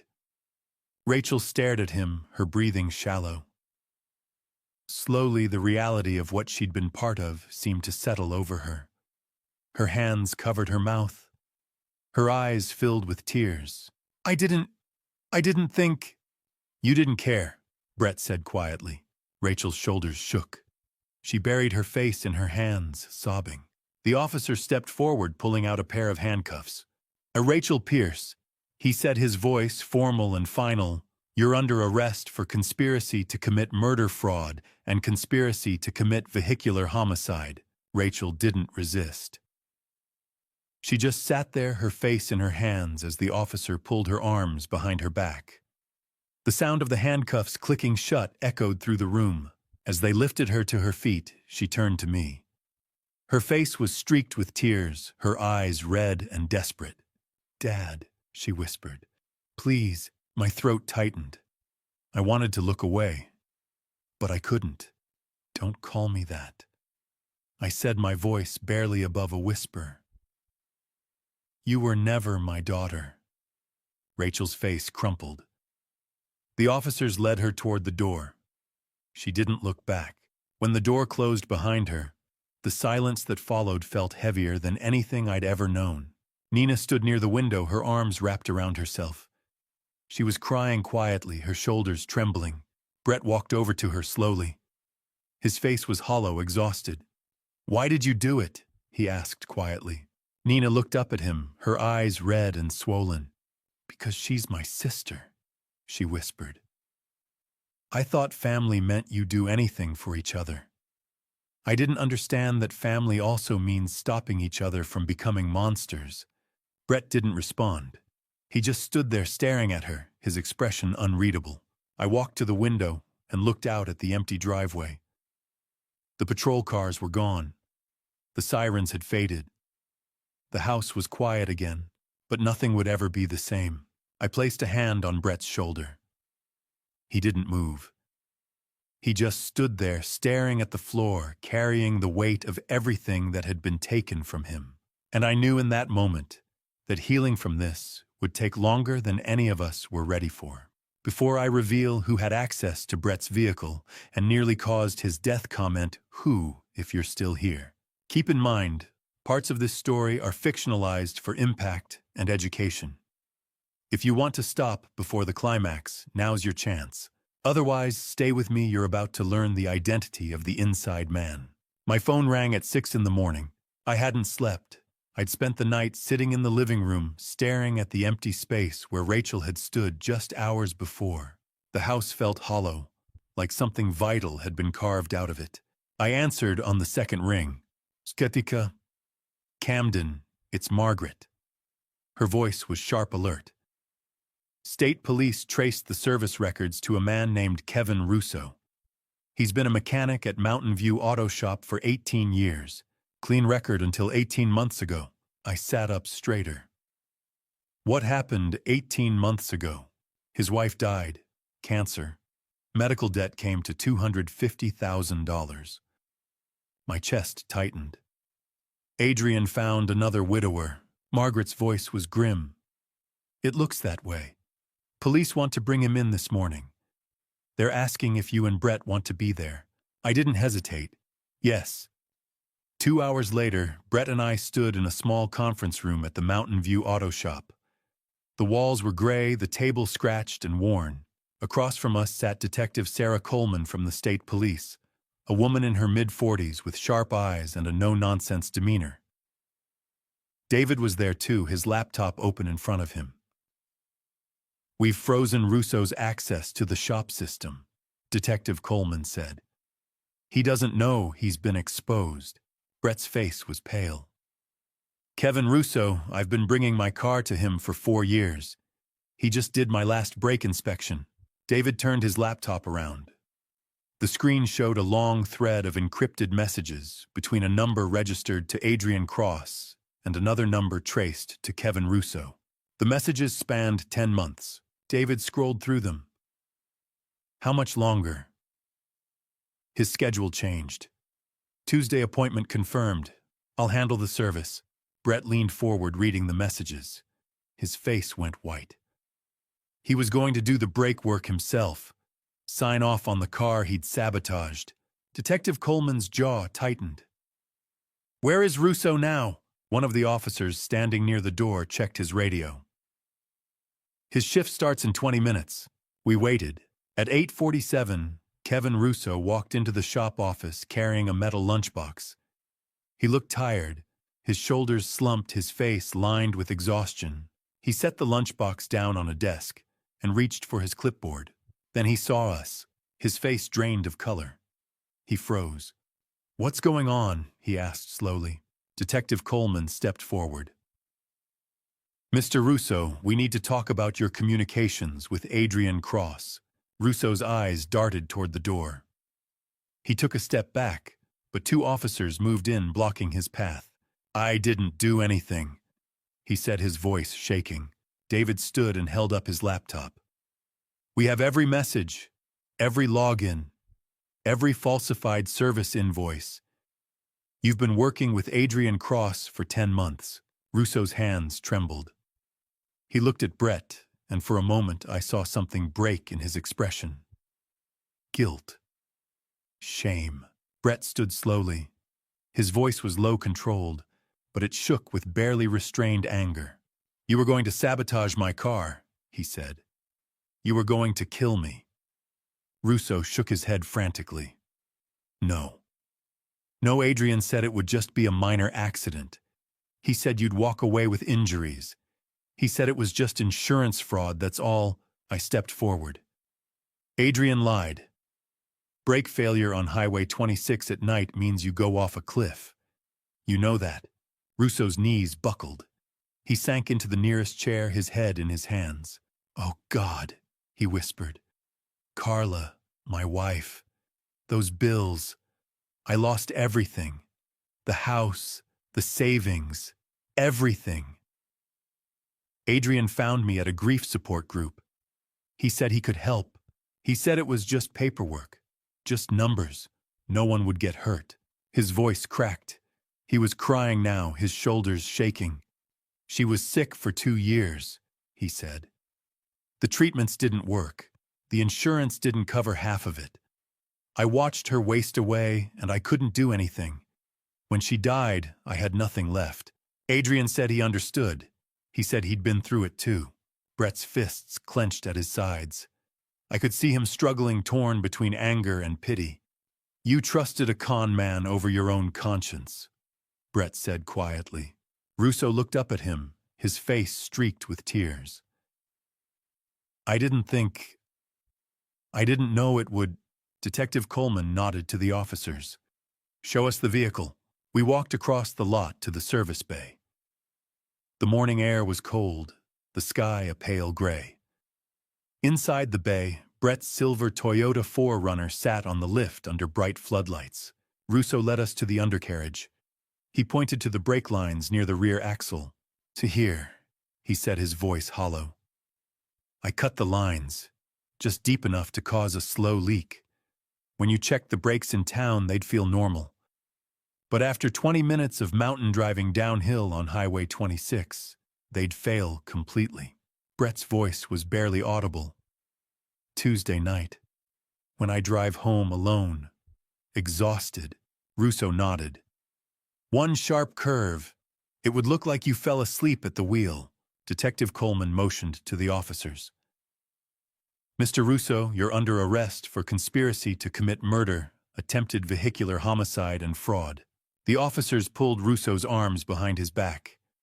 The sound of the handcuffs was sharp in the silence. As they led him toward the door, Brett stepped in front of him. Russo stopped his head down, unable to meet Brett's eyes. 18 years with this shop, Brett said quietly. I trusted you. When you saw me last week, said, drive safe. What did you feel, guilt, or were you too busy spending Adrian's money?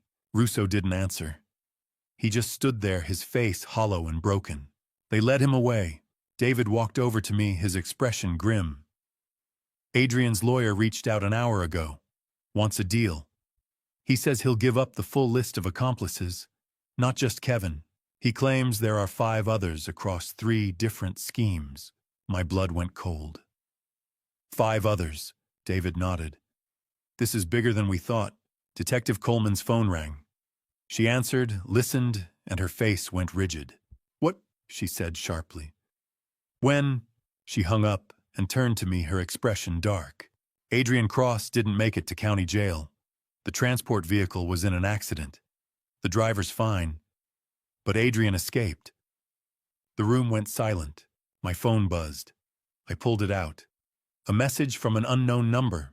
You should have taken the deal, old man. Now things get worse. By 6:15 that evening, the house was surrounded. Officer Barnes stood on the front porch, his hand resting on his radio. 2 more officers were stationed at the back and side entrances. Their patrol cars sat in the driveway, lights off but engines idling. Inside, Brett and I sat in the living room. The curtains were drawn. The lights were dim. Neither of us had spoken much since we'd left the auto shop. Brett broke the silence first. I can't believe Kevin. 18 years. I looked at him. His face was drawn, exhausted.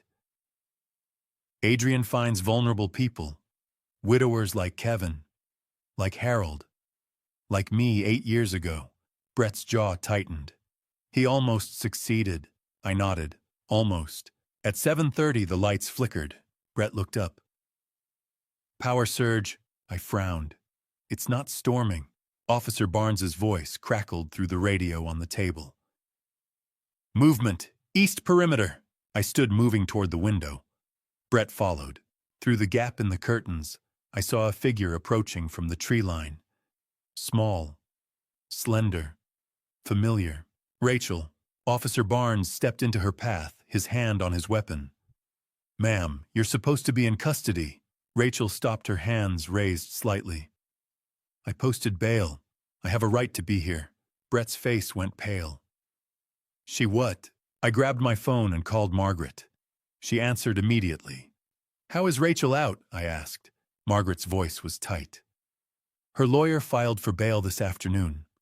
Argued that she has no prior record strong community ties through Brett and...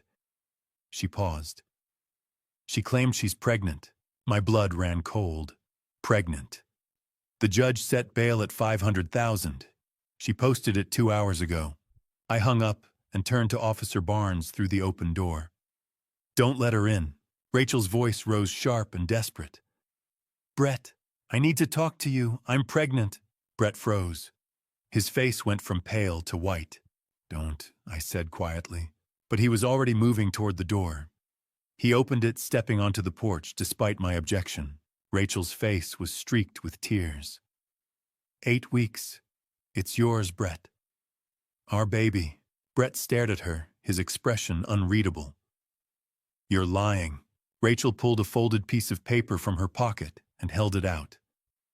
I have test results. Doctor's confirmation. Brett, please. Whatever I did, this child is innocent. Brett didn't take the paper. He just stood there frozen. I stepped forward, my voice low. She's stalling.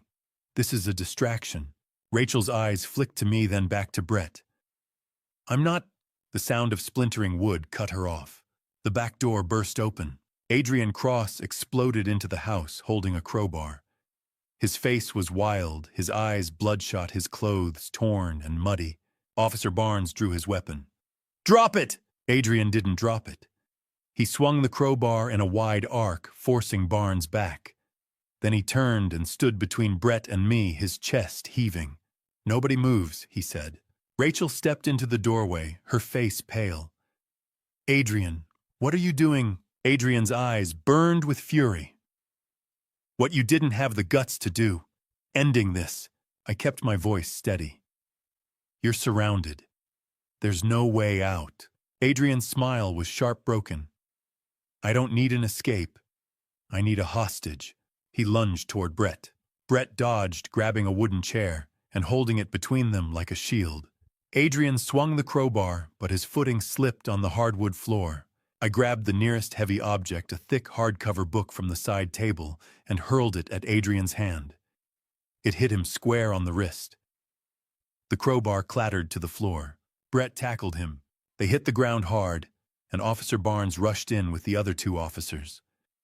Within seconds, Adrian was face down on the floor, his arms wrenched behind his back. The sound of the handcuffs was sharp and final. Adrian was breathing hard, his face pressed against the floor. "I have records," he spat. "Documentation on all of you. I'll bury you." I looked down at him. "We have nothing to hide." Adrian twisted his head to look at Rachel, still standing in the doorway. "Tell them," he said, his voice desperate. "Tell them you'll testify that I was coerced, that you were the mastermind." Rachel's face went slack with shock. "What? No. Huck, you owe me," Adrian snarled. "I gave you everything. I taught you everything. You were nothing before me." Rachel stared at him, and for the first time I saw something shift in her expression. Realization. He had never cared about her. She had been a tool, just like everyone else. She looked away. The officers lifted Adrian to his feet. This time they weren't taking any chances. A reinforced transport vehicle was already pulling into the driveway. As they led him past me, Adrian spat one final threat. "Your son isn't safe. I have people. You don't know who they are. They'll finish what I started." Brett stepped forward, his voice cold. "Try it." Adrian's smile was vicious. "What's a baby worth to you, Brett? How much would you pay to keep your child safe?" Brett didn't answer. He just watched as they shoved Adrian into the transport vehicle and locked the door. Rachel stood on the porch, her arms wrapped around herself. She didn't say a word. Officer Barnes escorted her to a patrol car. She would be held without bail this time. The house was silent again. Brett sat down heavily on the couch, his head in his hands. I stood by the window, watching the taillights disappear down the street. My phone rang. I glanced at the screen. Unknown number. I almost didn't answer, but something made me pick up. "Mr. Pierce," a woman's voice said. "This is Dr. Elizabeth Hartley. I'm an OB-GYN. Rachel Pierce came to me 3 weeks ago." I went still. "Go on." "Well, she asked me to backdate a pregnancy test. She paid me $10,000. Her voice broke. "I did it. I falsified the documents. But I can't live with it anymore. She's not pregnant, Mr. Pierce. She never was. I'm turning myself in tomorrow. I thought you should know." I closed my eyes. "Thank you." I hung up and looked at Brett. He was staring at the floor, his face hollow. "There's no baby," I said quietly. Brett didn't move. He just nodded slowly, his jaw clenched. Another lie. Another manipulation. Another piece of the nightmare Rachel had built around us. I sat down beside him and placed a hand on his shoulder. We sat in silence, waiting for the night to end. The courtroom was packed by 9 Monday morning. Reporters crowded the hallway outside, cameras flashing as we passed. Margaret led Brett and me through a side entrance, away from the chaos. Inside, the air was heavy with anticipation. Rachel sat at the defense table in an orange jumpsuit, her hands cuffed in front of her. She looked smaller, somehow diminished. Her hair was pulled back, her face bare of makeup.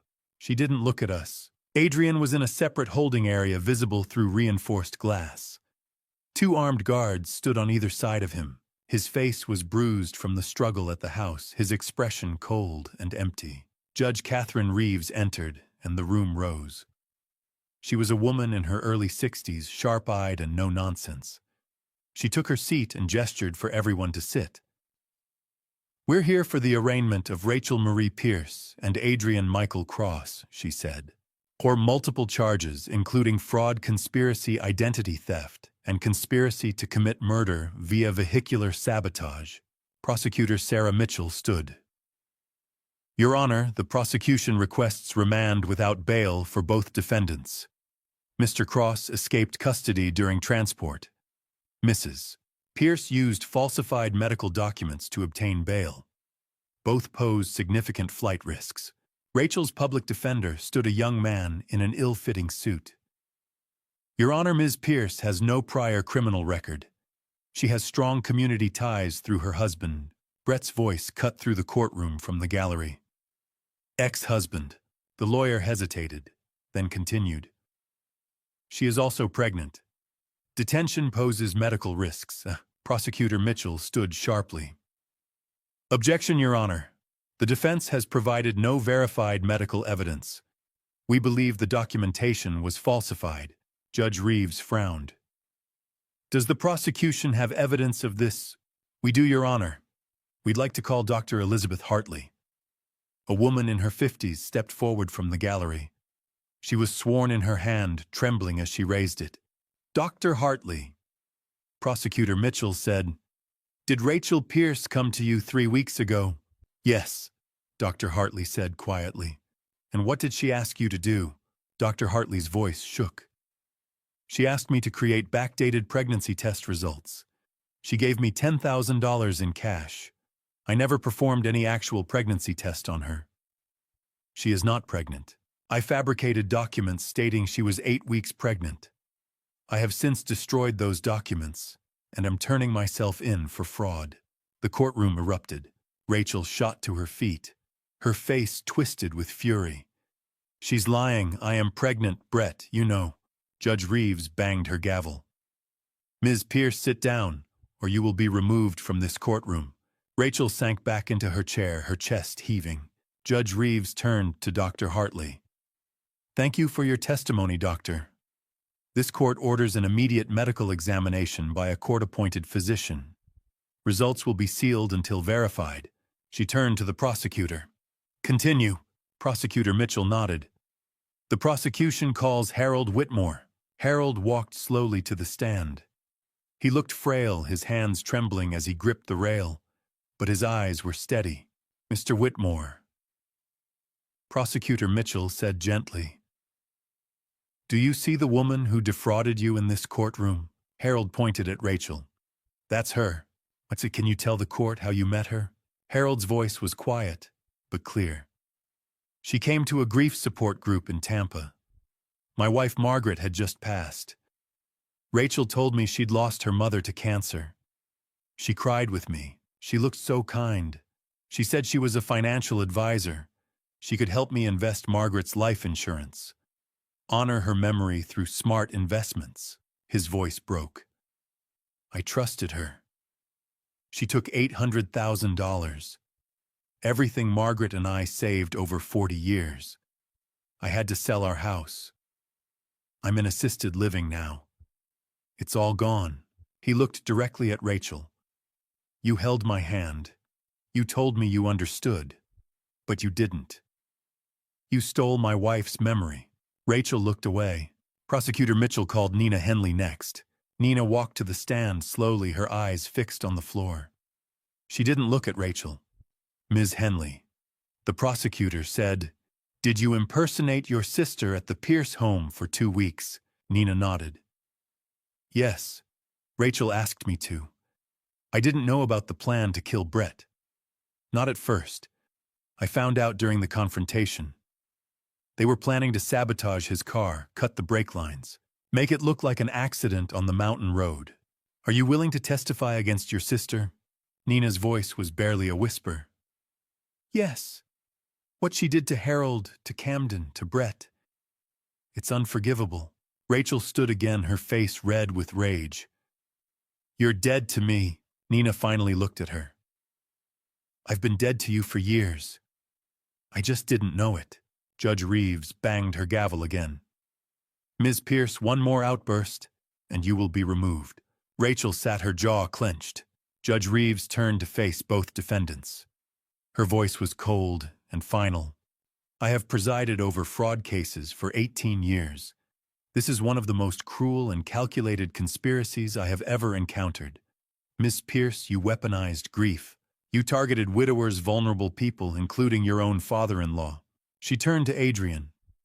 Mr. Cross, you orchestrated a conspiracy that targeted Brett Pierce for murder. You recruited Kevin Russo, exploited his grief and debt, and planned vehicular homicide disguised as an accident. She looked at both of them. Bail is denied. Both defendants are remanded without bail pending trial. Mr. Cross will be held at a federal facility under maximum security due to his escape behavior. Adrian sneered from behind the glass. Doesn't matter. My people are still out there. Judge Reeves's expression didn't change. Then I suggest you cooperate with investigators. Every day you refuse, your sentence gets longer. The guards led Rachel and Adrian away. Rachel didn't look back. Adrian's eyes stayed locked on Brett until the door closed. The courtroom began to empty.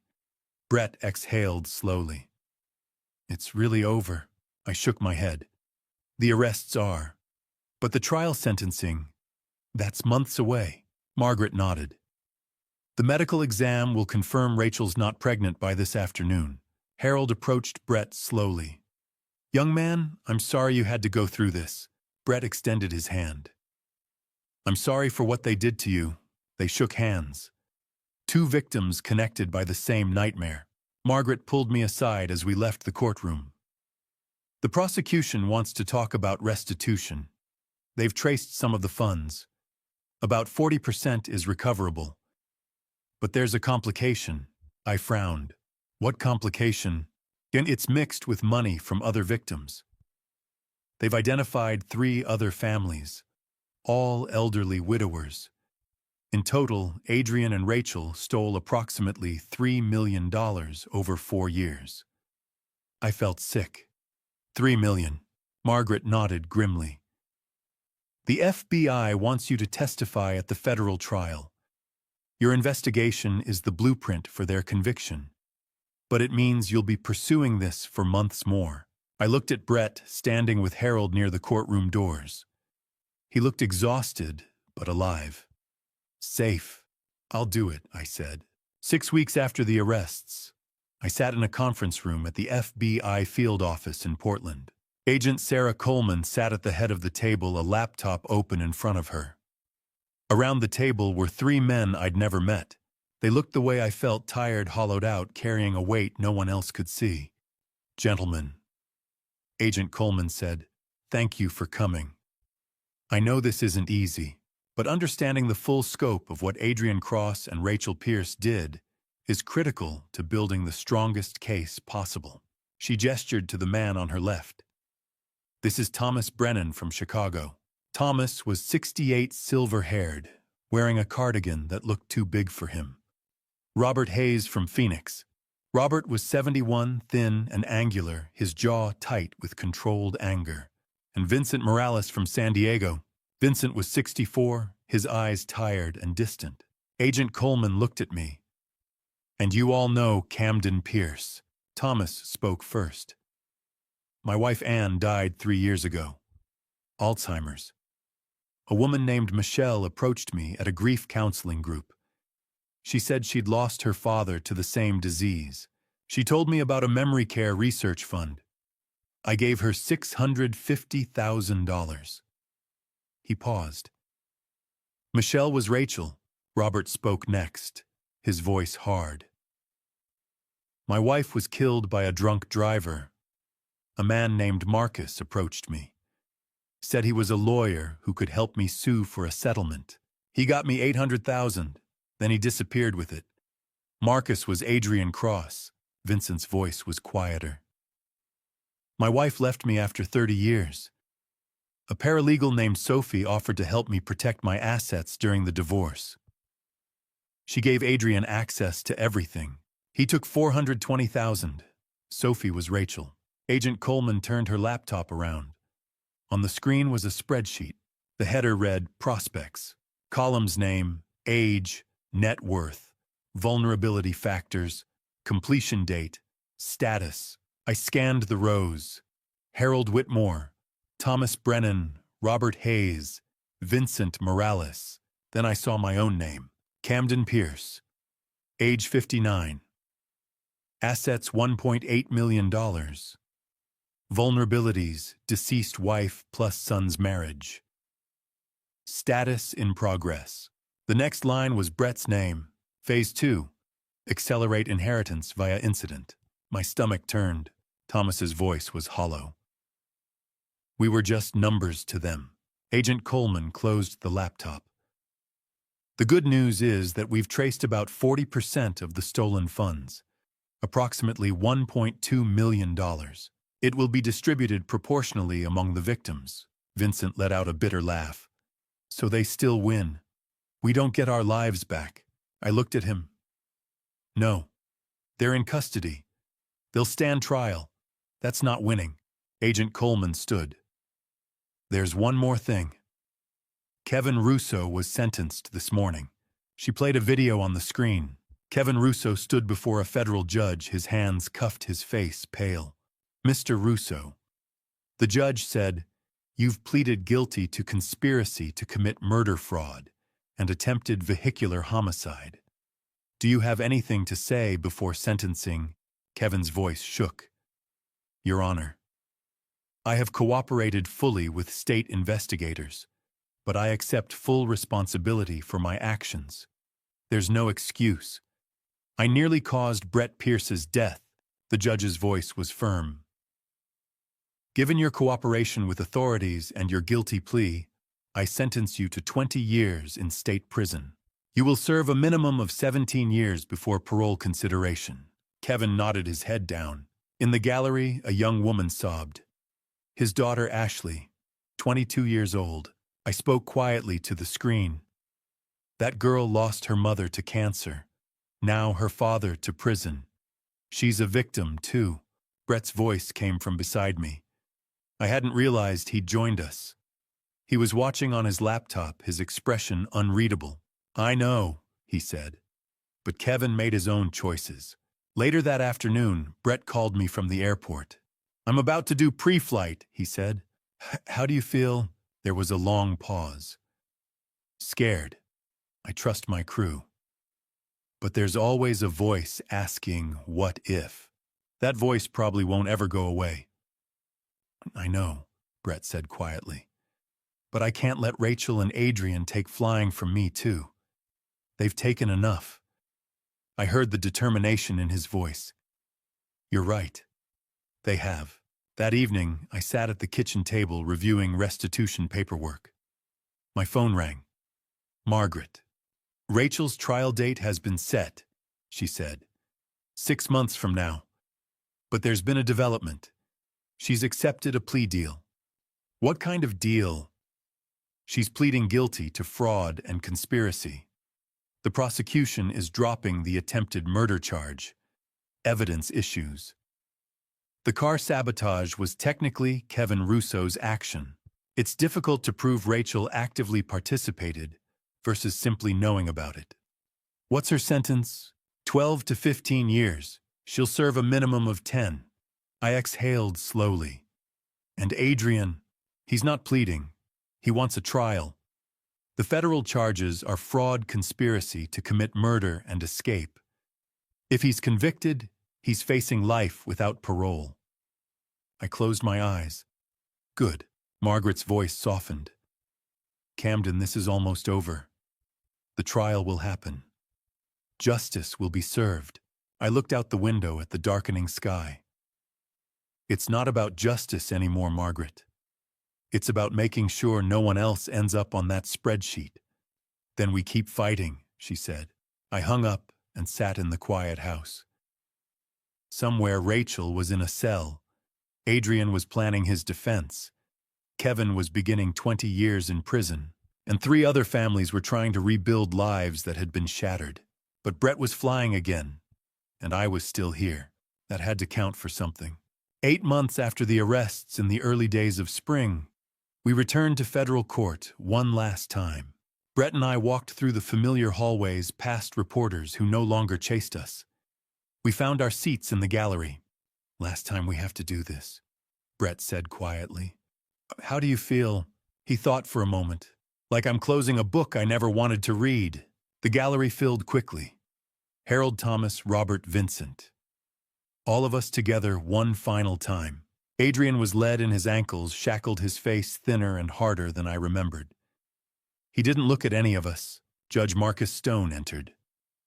"The United States versus Adrian Michael Cross. The jury has found you guilty on all counts: federal fraud, conspiracy to commit murder, attempted vehicular homicide, and escape from custody. Before sentencing, this court will hear victim impact statements." Harold Whitmore stood first. His voice was steady. "I'm 76 years old. When Rachel and Adrian stole my savings, I thought my life was over. But Camden Pierce found me, gave me a purpose, justice. Today I've recovered 40% of what I lost. Mr. Cross, you calculated that I'd be too ashamed, too broken to fight. You were wrong."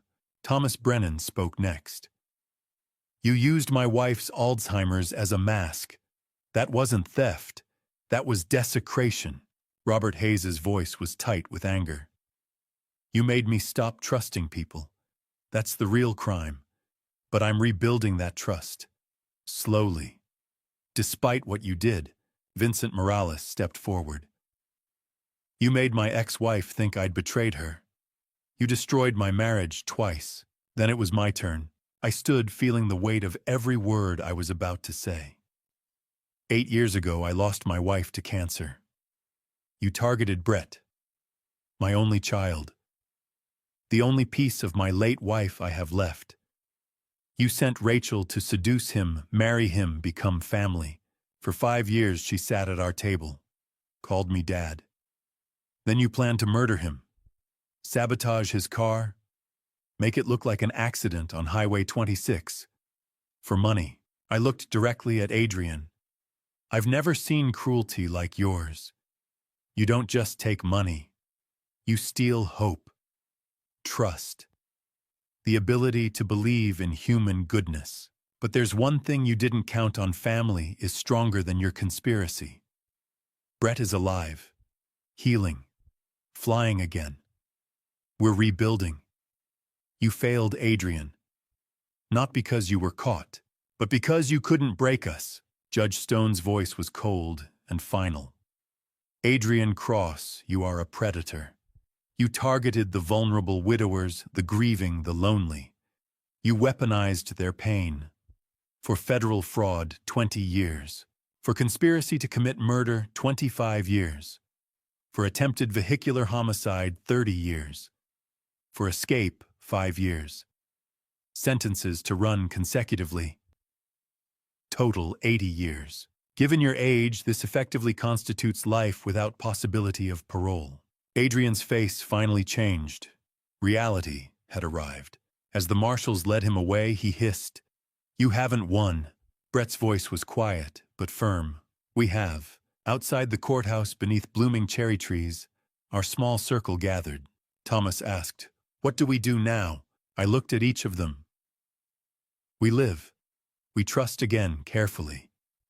We honor those we've lost by not letting this define us." A month later, Nina came to visit. Her hands trembled as she spoke. "I know I don't deserve forgiveness. I helped her. I lied to both of you." Brett's voice was measured. "You also told the truth when it mattered most. You helped convict them." Rachel's sentencing happened separately. We watched via video. She stood in her orange jumpsuit, makeup-free, looking older. The judge's voice was firm.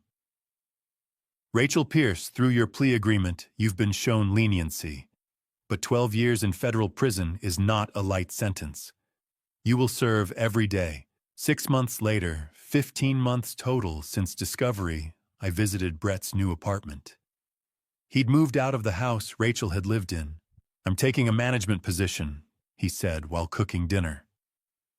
Training new pilots. He hesitated. I've been seeing someone. Claire. She's a nurse. We met at a coffee shop.